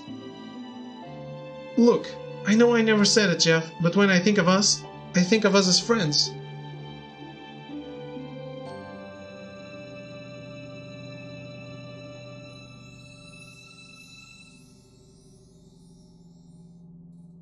Sure, we got off on the wrong foot. We may have even argued a whole bunch of times, but we've spent enough time together to get to know each other, don't you think? I know this is true. Jeff's voice lowers, and for a moment I think I've finally gotten to him. Which is what makes this make less sense than before. You know how I really act, the man behind the mask, as it were. Yet you still claim to be fond enough of me to call me your friend? I nod, unsure of how else to make it any clearer. Don't. Do not do that. I do not want this. What don't you want? What are you talking about? Silence. Jeff's breaths come heavy and haggard. This can't be good. He's like some out-of-control animal right now. Finally, his erratic breathing stops. Jeff goes limp, but he remains hovering over me against the wall. What do I have to do to make you hate me? Nearly jump as Jeff's hands come out of nowhere and land on my shoulders. There's something different to his touch, something that makes me shiver.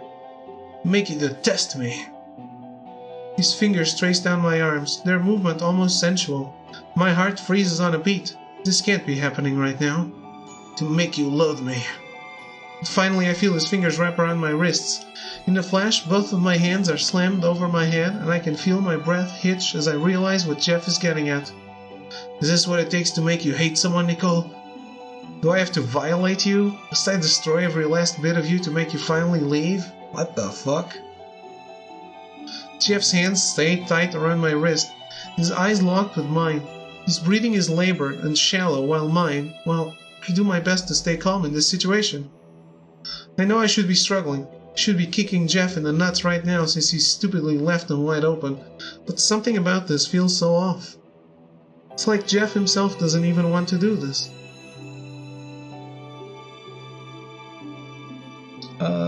Confront Jeff?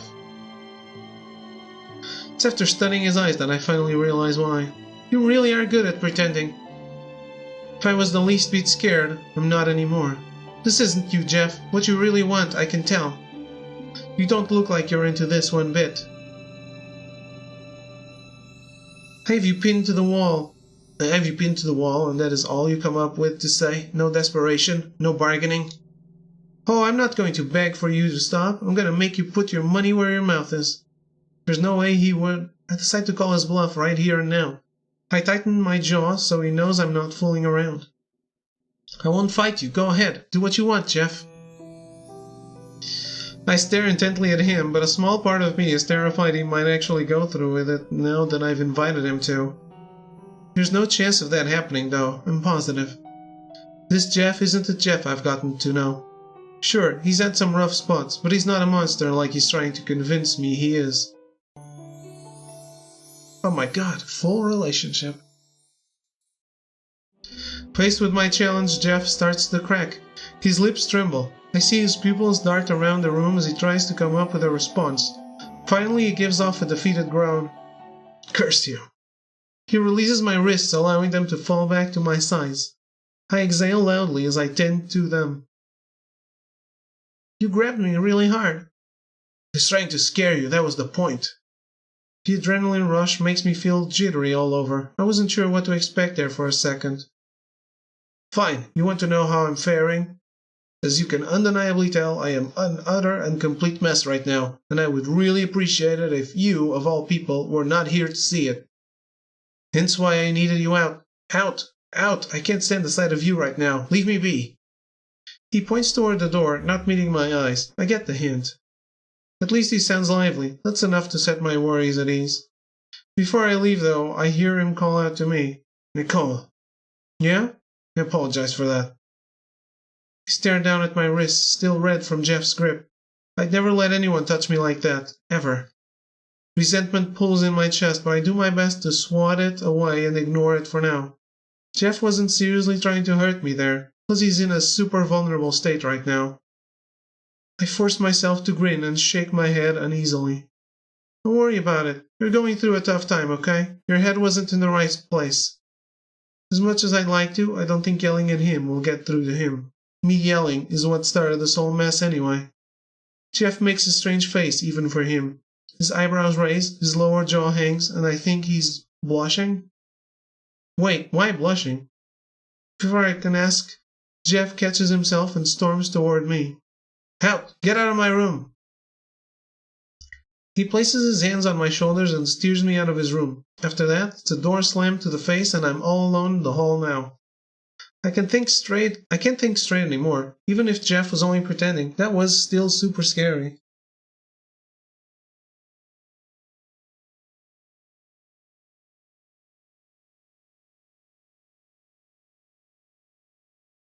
What could have happened to make him wig out like that? Why did Jeff want me to hate him so much? Ow, headache.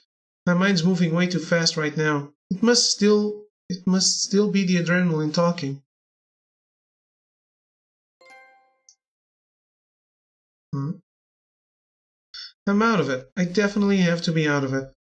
I must be, otherwise why am I having such a hard time concentrating? I close my bio textbook and stare out the library window, resting my chin on a propped up hand. I've been trying to study for a half hour now, but I can't seem to focus on anything related to cells, life forms, or, God forbid, chemicals. And it's all because of him, Jeff. Even thinking the name right now gets me worked up. I'm still worried. It's not like my last visit did anything to put me at ease. I can still remember how he gripped my wrist so tightly that his hands were like shackles. His face had been so close to mine, too. Teeth were grit, but his lips were parted. I stop my train of thought and shake my head. Okay, what? I must be super out of it right now if I'm thinking about his lips. I run a hand through my hair, smoothing back my bangs. They bounce back into place soon after, though more frazzled than before. Studying isn't going to happen right now. I have to call it. It would be better to just pack up my things and leave than stay here taking up space. Maybe I can go back to my room and watch some shows on my laptop. It's totally unproductive, but too bad. It's the only thing I'm in the mood for right now. I start packing away my book, then my notebook follows after it.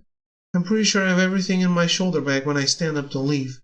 Then I make the mistake of glancing out the window, and I see him. Ugh. Jeff's walking down the path by the library, blending in with the other students nearby. I haven't tried messaging him or calling ever since that day. He looks fine though. My chest grows a little warm at the realization. It's a relief to see. But while he does look healthy, Jeff also looks shady. He has this huge backpack on, and it isn't his usual one. And the direction he's going in, that has to be toward the life sciences department. I shouldn't bother wondering what's up with him. But I can't help it. It's like I'm not even trying to stop myself from thinking about him. Jeff doesn't look like he's up to anything good. Knowing him, it could even be outrageously dangerous. Maybe this is all in my head. Maybe I'm just that desperate to need a reason to go talk to him again. Even if I am, my feet start moving before I bother to disprove myself. I bound down the stairs 2 at a time until I hit the library's ground floor. Then I race out the sliding doors until I'm back outside. Jeff, where is he? I thought I was quick enough not to lose sight of him, but maybe I was wrong? Oh, nope, I wasn't. I look over to my left and I can see Jeff's back as he walks way ahead. He's like the size of a speck compared to where I'm standing. I text him, but I know he wouldn't answer, and I bet calling out would only make him run faster. Gonna have to stalk him. Definitely unsavory, but it's the only way I'm going to find out what the heck he's up to. I pick up my heels and hurry after his direction before I lose Jeff entirely. Despite Jeff's head start, I manage to catch up and sneak behind him without him noticing. Like I thought, it isn't long before we hit the life sciences department. Jeff goes straight for a familiar building, moving faster once he recognizes it's nearby. That's where Professor Garver's lab is. It can't be a coincidence. Determined, I wait a few minutes, then head into. Whatever he's up to, I'm going to find out. Man, this makes me feel like a real busybody. But it's for a good cause. Jeff doesn't look like he's all there right now. I don't want him to do anything he'll regret.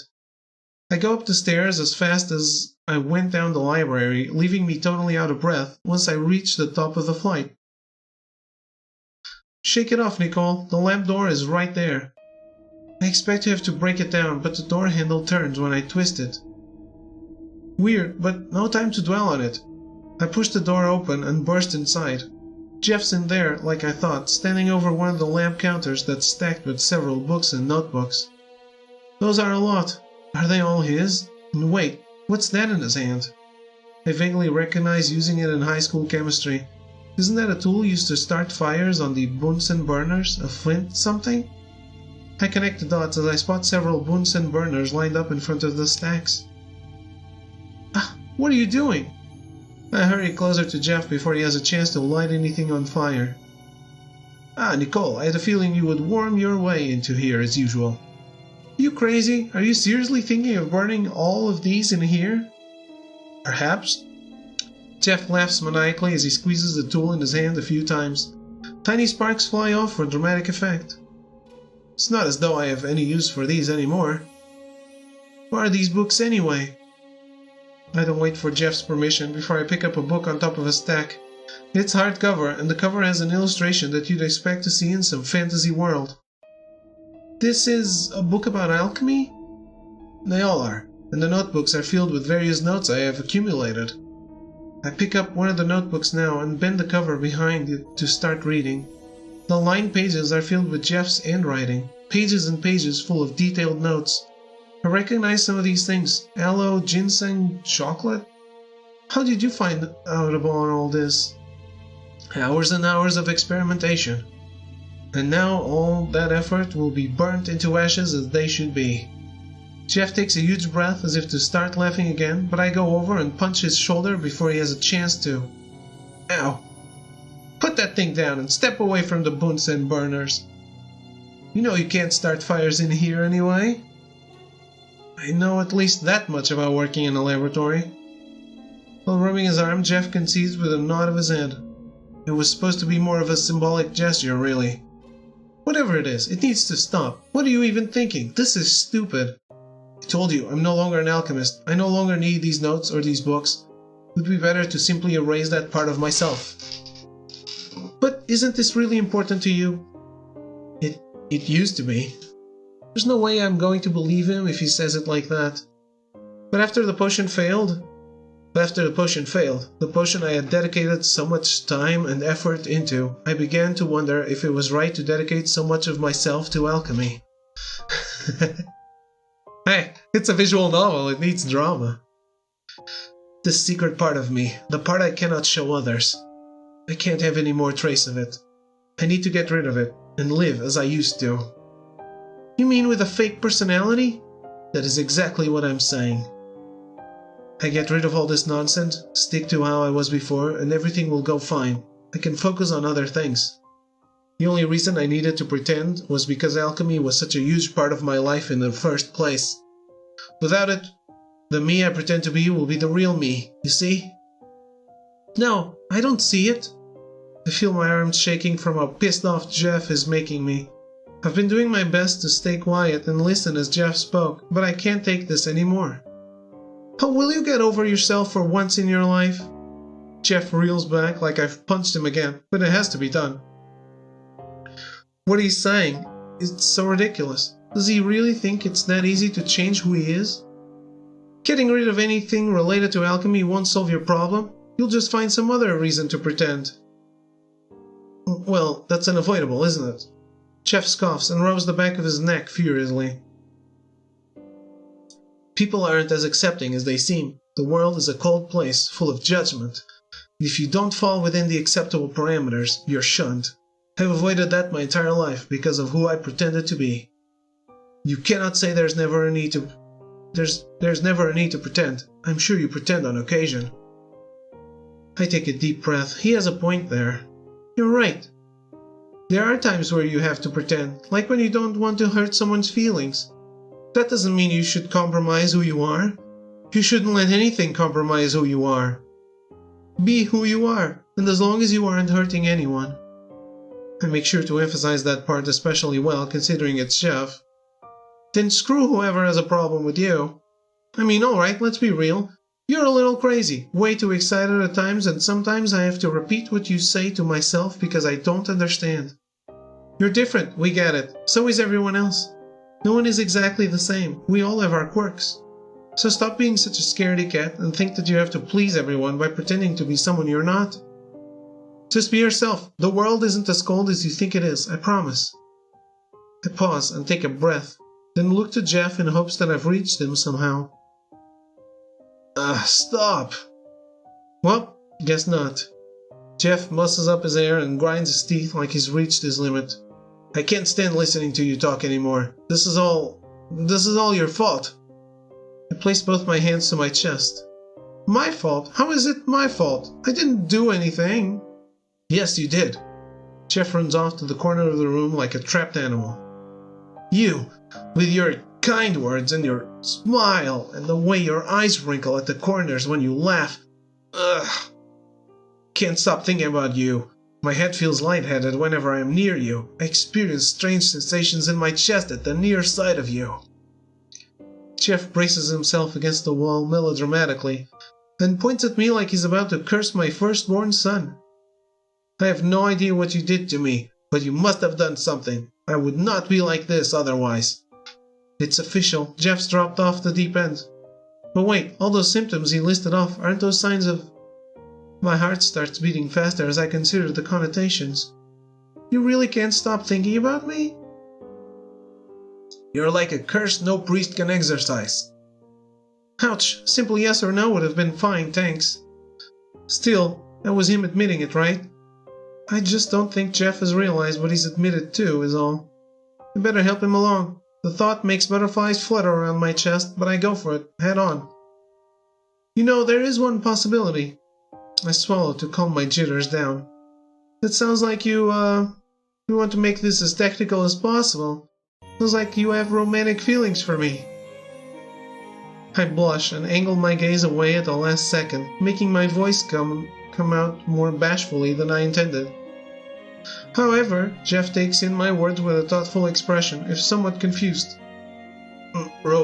Romantic feelings, you say? He closes his eyes and hums to himself.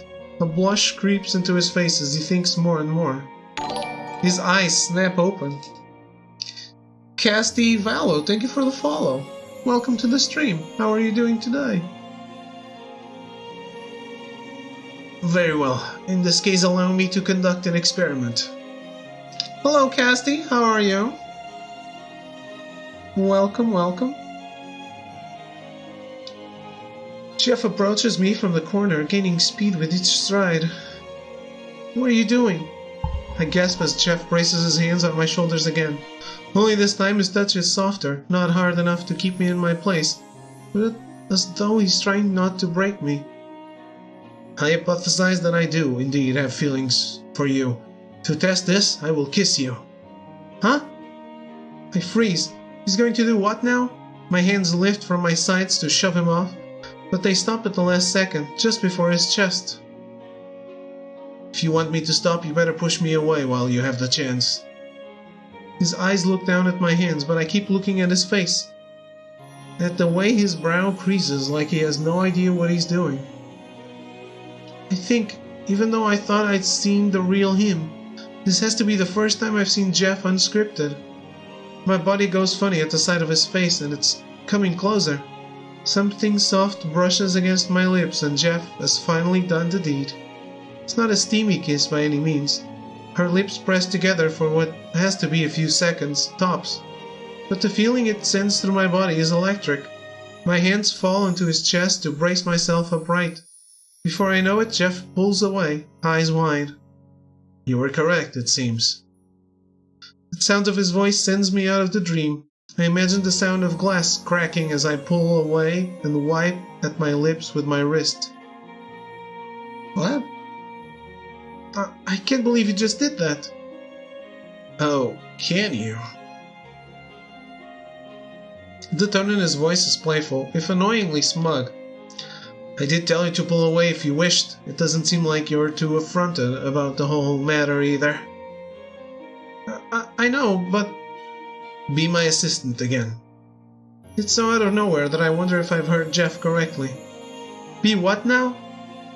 My assistant again. Well, no, not only my assistant. What's the correct word? My girlfriend. You would be helping me, so I suppose assistant is still accurate. You're seriously asking me out? Yes, I am. To put it in a way that cannot be misconstrued, I am asking you, Nicole, if you would like to be my girlfriend and engage in the many romantic gestures that couples are known to do. Jeff takes on that excited tone that I've grown to know, and I can't find it in myself to say no. After all, when I think about it, aren't I the same as Jeff? Always thinking about him, getting all flustered by how close he was kissing me. I like spending time with him. I was super bummed when I couldn't see him. Call it what you want, but I'm pretty sure I like him too. Wouldn't feel like I was floating on air if I wasn't crazy about him. To put it in the most technical way possible. You betcha. Jeff beams as he hears my answer. That has to be the most genuine and happy that I've seen him since the day we've met. He pushes me into his chest to give me a tight squeeze, but just as I'm about to relax into him, he shoves me off. Hey! Oh no, I nearly forgot. Garver told me he was going to be using this lab around 5:30 today. What time is it now? Jeff looks at his wristwatch, grimaces, then shows me the clock face. 5:15. I look over at the mess of books and Bunsen burners lined up on one of the lab stations. You're so lucky we're dating right now, or I'd leave. Normally I would try to disagree, but please help me so I don't lose my internship. The whole cleaning session is a blurred mess of trying to stuff things back in Jeff's backpack without breaking anything. It takes forever, and at first I don't think we're gonna make it, but just as the door to the lab opens, Jeff and I are standing pretty in the middle of a clean lab. Ignore the overstuffed backpack Jeff hides behind his legs. Mr. Ryan, Nicole? Professor Garver, what a coincidence. As Professor Garver enters, Jeff gives me a look as if trying to get me to play along. I shoot him one back, like he really needs to remind me at this point. I remembered that you would be in need of this lamp, so I graciously decided to clean it for you. You can thank me later, perchance in the form of your appreciation. Why, thank you, Jeff. It looks great. You did a fine job. You feeling okay, though? You sound different. That's right, Jeff's not using his overly polite voice anymore. Oh no, not at all. I happen to be feeling the most myself in ages, don't worry. Of course I didn't happen to do this all by myself. I yelp as I feel Jeff tuck his hands under my legs and place a hand on my back. Without warning, he lifts me off the ground, carrying me like a princess. What are you doing all of a sudden?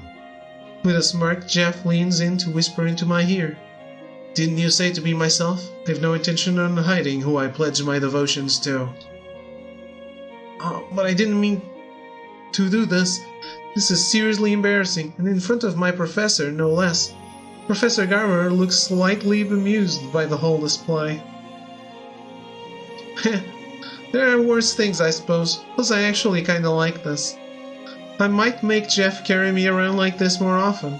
With a laugh, I turn to my professor and shrug, blushing. You know what they say, what are assistants for? I guess? Special ending? I nearly bust through the doors of the class building the moment I'm done with my bio final. I'm free! I'm free!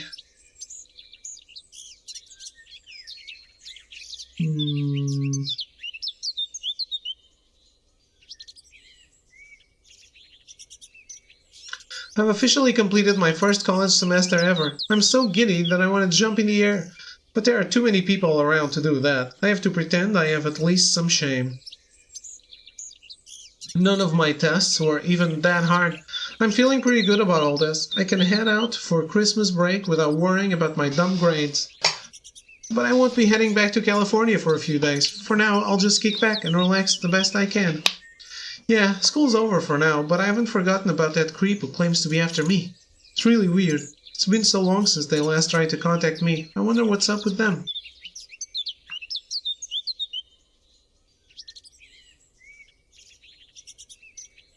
I shouldn't get too comfortable. If they're really the abductor, they might be up to something as I speak. I groan loudly and start walking. Man, I need to chill out. I was just in the middle of saying how I was gonna relax, and now I'm thinking about those abductions again. It's only when I see him sitting on the bench that my thoughts drift somewhere else.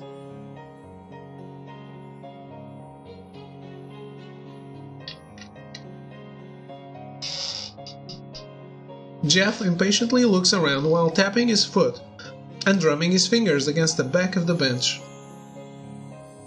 It's like he's expecting someone, and it's not too hard to guess who. Is this why he wanted to know what time my last final was? Gee, I wonder if I should go talk to him.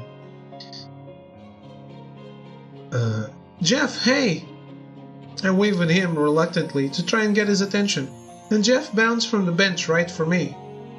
Ah, there she is, the lady of the hour. Before I can even edge in a word, Jeff takes me by the hand and leads me back to the bench he was sitting at. He plops me down, then sits right beside me. So? Oh, my test? Yes, of course, how did it go? I've wanted to know since the moment you set foot in there. How do you know when I went in? Simply a hyperbole, my dear. Now tell me, I wish to hear all the details. I'm sure it was a joke. A joke to you, maybe, but I found it to be kinda challenging. But overall, you would say you did a good job. I nod, and Jeff eagerly shakes both of my hands. Congratulations, then, I say. I was worried for a moment, to think I might be dating someone who failed an introductory science course. Jeff shudders as if he can think of no worse thing than that. Hey, I'll have you know that I never failed a class in my life. I turn to Jeff, annoyed, but he surprises me with a quick peck on the lips as I blink as I register what just happened. That's for doing well on your final.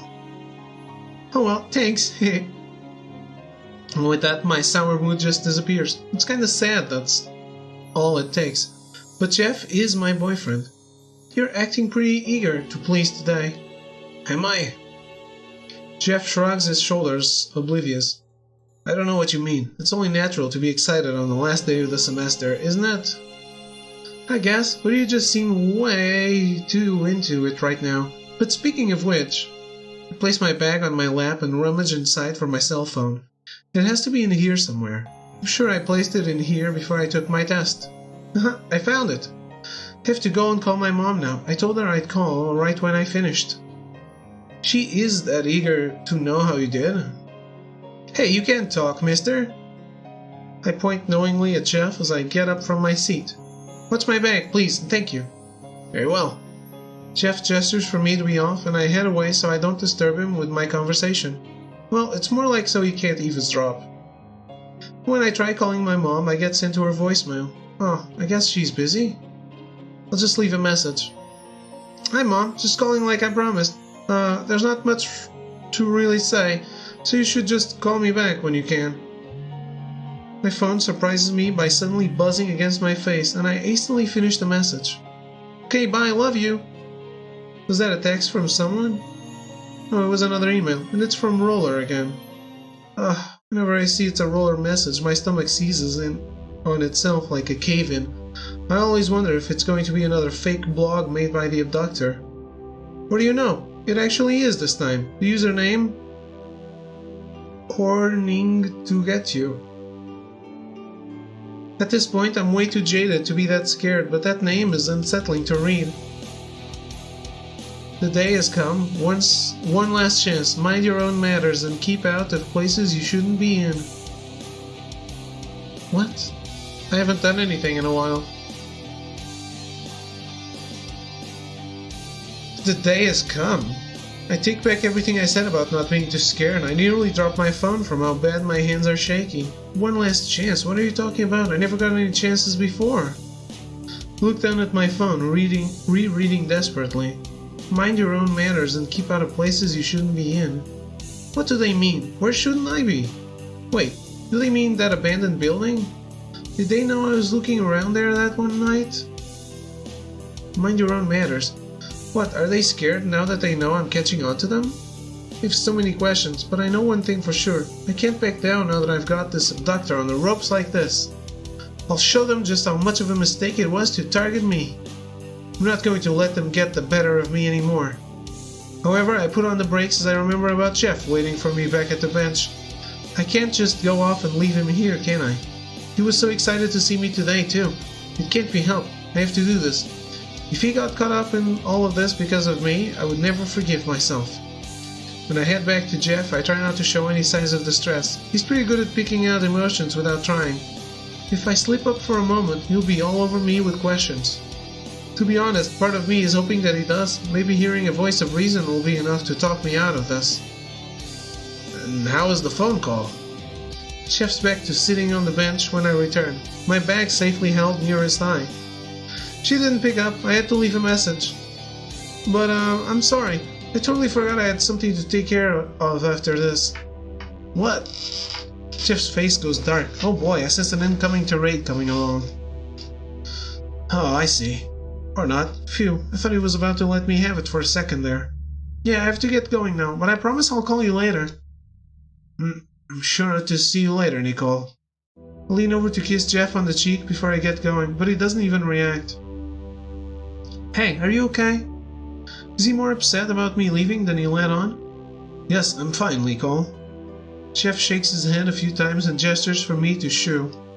Go on, you said you have something to take care of. Right, I'm going. Bye. Well, that was weird. Jeff isn't normally that unreceptive. Too much going on. One thing at a time. I gotta catch this abductor, then I can figure out what's the matter with Jeff. I hurried through campus and out into town, back to the abandoned building. I did think about bringing a weapon, but that might raise some weird questions if anyone saw me. Am I really doing this? For all I know, I'm rushing headfirst toward my death. But I'm already here, and I just think maybe I can get this guy all on my own. I can't be afraid. I've come this far and I've figured out so much. There's no way I can quit now that I'm so close. I figured out nothing?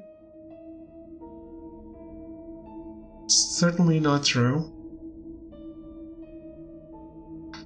I read the news.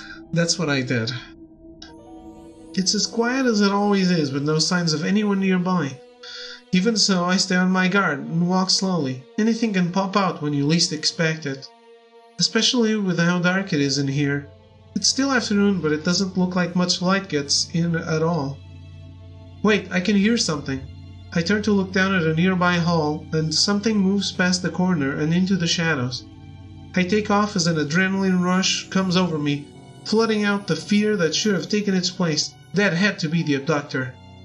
I can hear the noise more clearly now. It's like footsteps, but of someone running. I bet they don't realize they're leading me right to them. I keep chase, zipping past corners until I hear something else. The girl screams. Oh my god, did they manage to abduct someone else instead? I don't waste any time. I race towards the door I can hear the screams from and pull the door wide open. Stop! There's no one to stop. The room is empty, and hold on, I think I've been here before. Yeah, this is that one room I investigated the last time I came here. She's stupid. Then where is that sound coming from? I check around, and the closer I get to the bed, the louder the screams get. I sweep a hand under the pillows, and out comes a portable MP3 player. Scowling, I pressed the stop button and shoved back the player in frustration. What the heck is this supposed to be? There's another sound. What? I snap over to look at the door and I see it suddenly move, like someone was right there watching me. No time to be creeped out. I take off, shoving the door to the side as I run past it. It's a scenario? Huh. The place does look cool though. For something horror.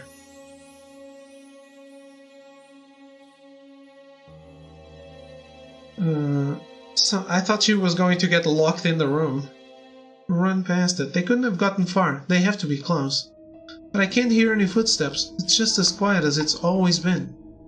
What the heck? That can't be. I keep going, watching for signs further up ahead. I make my way into a wide hall. And suddenly Jeff is standing right in front of me. I squeal and nearly jump in place. Oh my god, Jeff, you scared me for a moment. What are you doing here? How did you find this place? Worried, I take a few steps closer and try to check on him, but he responds by taking a few steps back. Huh? Jeff? It's obvious to see once I'm closer. Something's different about Jeff. He's not smiling, and his eyes are clouded and dark like the night of a storm. I was right! I knew you would come here. The data spoke for itself. There's no way you wouldn't have come here. Jeff, what are you talking about? I'm talking about how you go and do what you believe is the best course of action, regardless of whether you may be wrong or what others think. Like now. I tried so hard to scare you away from all this, but no matter what I did, you persisted. Kept going and going and going until now. The climax of all your efforts. Jeff forces himself to smile and he holds his arms out wide. You did it, Nicole. Here you are. The way he says it doesn't make it sound like he's congratulating me at all. It sounds tired. But it can't be. Is he really saying what I think he is? Jeff, you can't be serious. About what? Being the mastermind behind all this? He laughs and swings himself around one of the decaying beams in the room. It's true. I can prove it even. Test me. Ask me about the messages I sent you on that blog site. About the blogs I created for that very reason. Jeff knows way too much to just be kidding around. It's like I can feel everything I know cracking around me. There's a sound of shattering glass ringing in my ear. Then it really was you? You're the one who's been threatening me all this time? As well as abducted the girls before you. Don't forget that. He laughs about this like it's some sort of joke, but it's not funny. Stop it. My shouting is enough to silence him. Why would you do something like that? I thought we liked each other. I didn't always like you. Before, when I ran into you that one night alone on campus, I found your phone. I saw the application you were on and thought it would be interesting to play a prank on you. I wrote that message and waited near the lost and found for you to discover it. The next time I saw you, I was in one of the class buildings. You were walking through campus and I decided to send you some more messages. To me, I consider it a series of humorous jokes. After all, I had no idea who you were, just a strange freshman girl I encountered one day in the department. But then chance would have it that I would learn more about you, even worse, that you would learn about me, and who I really was. I tried to stop you from that moment on. I didn't want you involved in any of this. But none of those messages worked. They only seemed to quench your drive for investigation. In hindsight, I suppose that was one of the reasons I fell for you. However, Jeff stops his clinical way of talking to point right at me. You have that bad habit of doing whatever you please, with no consideration for others. I thought this last and final message would be enough to stop you, but I should have known better. You have to go. Have a good afternoon, Carabin. Thank you for hanging out. How dare you lecture me right now? You don't have any idea how badly you scared me, you jerk off. You did that to yourself. Jeff's voice goes low and serious. You're the one who decided not to tell anyone. You're the one who decided to take on this task all on your own. I never made you isolate your efforts. That was all your conscious decision.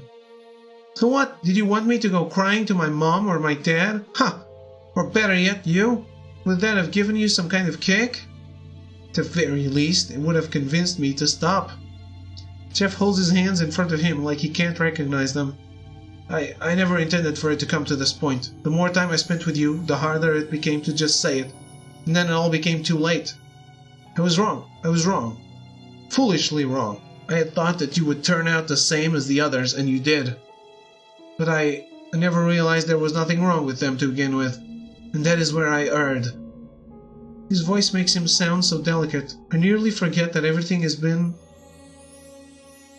all been because of him. But there's something about this that all seems so off.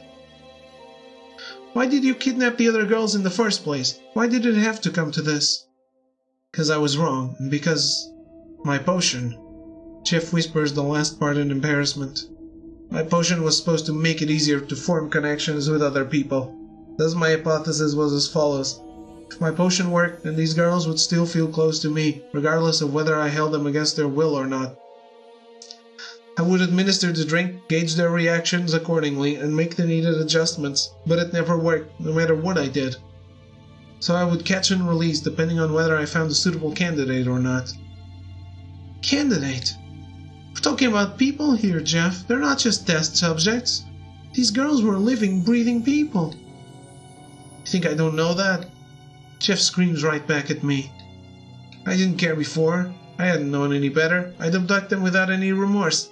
And that's because I didn't see them as anything but less than human. So I'd keep them in that room you managed to find for 3 days. 72 hours is the amount of time that needs to pass for someone to be declared missing. Just before that mark hit, I would feed them a substance that would leave them unable to remember anything. Then I sedated them so I could return them. I knew there was something wrong with what I was doing, but I decided that it was fine if I continued.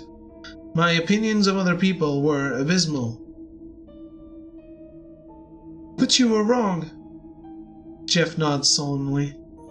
It is frustrating that I never would have realized this if it wasn't for you. It makes me furious that this is all because of you. You see, for that multiplies the guilt I feel over 10 times.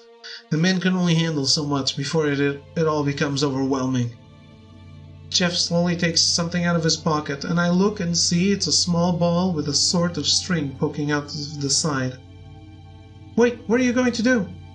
I will destroy this entire building, and I will take you along with me. Jeff raises his hand above his head, as if it's ready to throw down the ball in his hand. It's what you might be expecting from a mad scientist, correct? Jeff chuckles ruefully and throws the ball a few times in his hand. No, I'm leaving this town, and perhaps this world entirely. I'm not sure yet. It depends on how much further I choose to sink into this already deep abyss. This is to ensure you don't follow me, Nicole. It wouldn't do to wrap you up any further in a madman's ploys. However, before I go, Jeff takes out a lighter and stares fondly at the flame, almost nostalgically. This will be the last time we will ever see each other again, so please, if you could, remember the tale of the great alchemist Jeff Ryan. He wears a sad smile as he brings the lighter to the fuse, and I know it's too late to stop him by then. And despite his storied state of affairs, remember that he cared for you to the bitter end, my dear. I exhale tensely and shake my hands out of my sides. I rear my right hand back, right past my shoulder, and look down at Jeff's defenseless face. I'm really sorry about this, Jeff. I let my hand fly right for him. The police come 20 minutes after I called them, filling the streets with red and blue blinking lights. I'm asked questions, so many questions, but I can only answer them half-heartedly as I watch Mr. Starr cuff Jeff and take him away. Who's this? How did you apprehend him? How did you find him? I tell them I was targeted, reciting the script that Jeff would have wanted me to. I know it has to be this way. Jeff is usually right about these sort of things. I just never expected it would turn out like this, or that Jeff would be the one behind everything. But I did make a promise to him. While I'm still uncertain of what will come to be, I know for sure that this is the beginning of the end. I managed to solve the mystery of the abductions. I only wish it wasn't so bittersweet. It's been a while since everything happened. Fresh into the new year, and the start of spring semester is just around the corner. I've been waiting a long time for this day. The guard tips his head as I show him my visitor's pass, along with my driver's license. Oh my god, this is a full screen.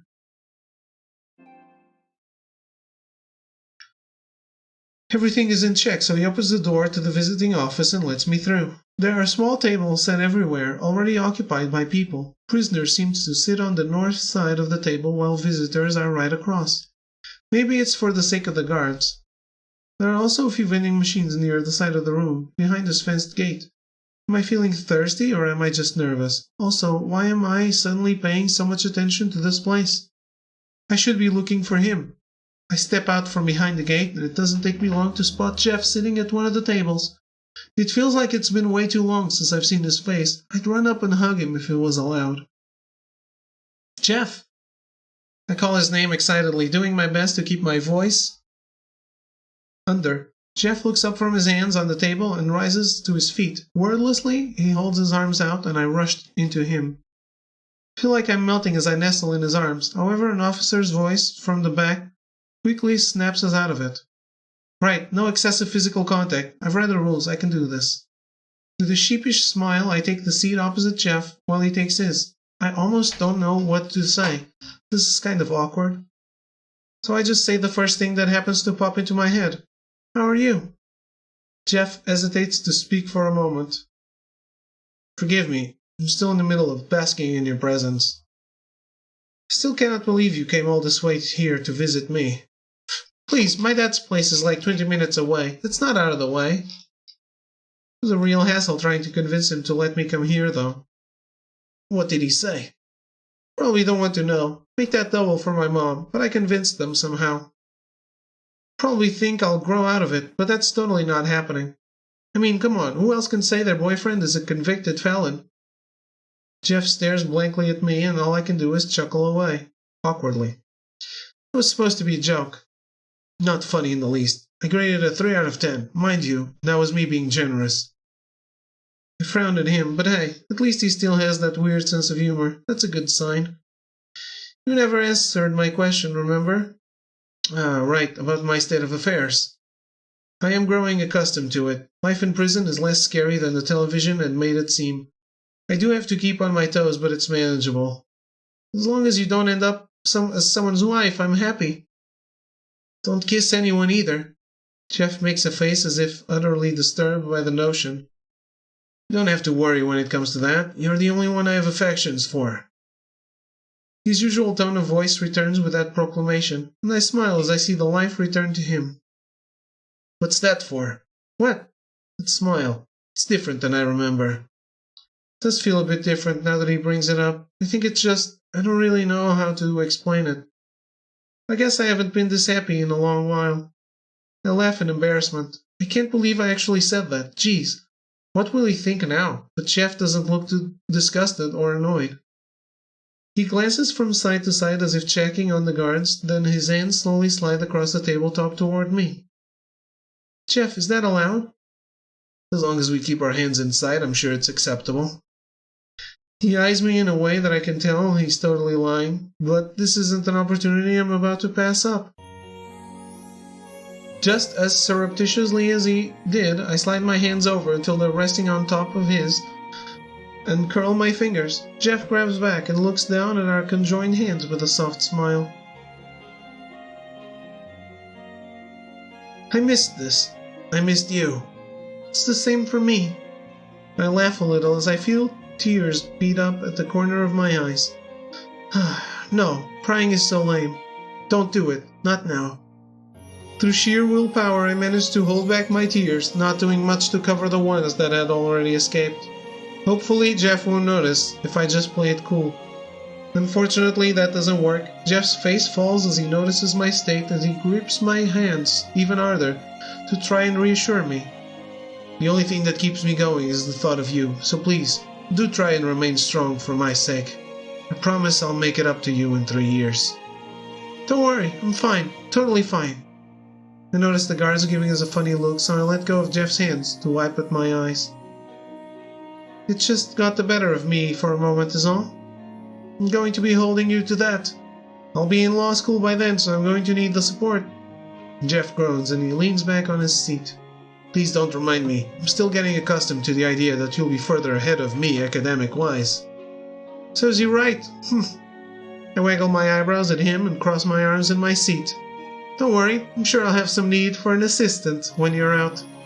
Jeff eyes me incredulously, but his expression soon softens out of a warm, receiving smile. Save me the spot, or you may regret it.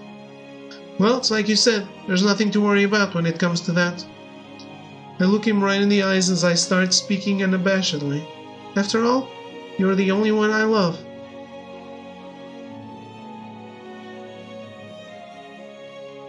Alright? We did it! We finally did it. Damn, that was way longer than I expected. It was pretty cool. It felt very formulaic.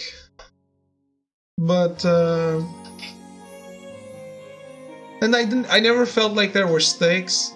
And I don't even remember getting the first ever message. Which is super weird.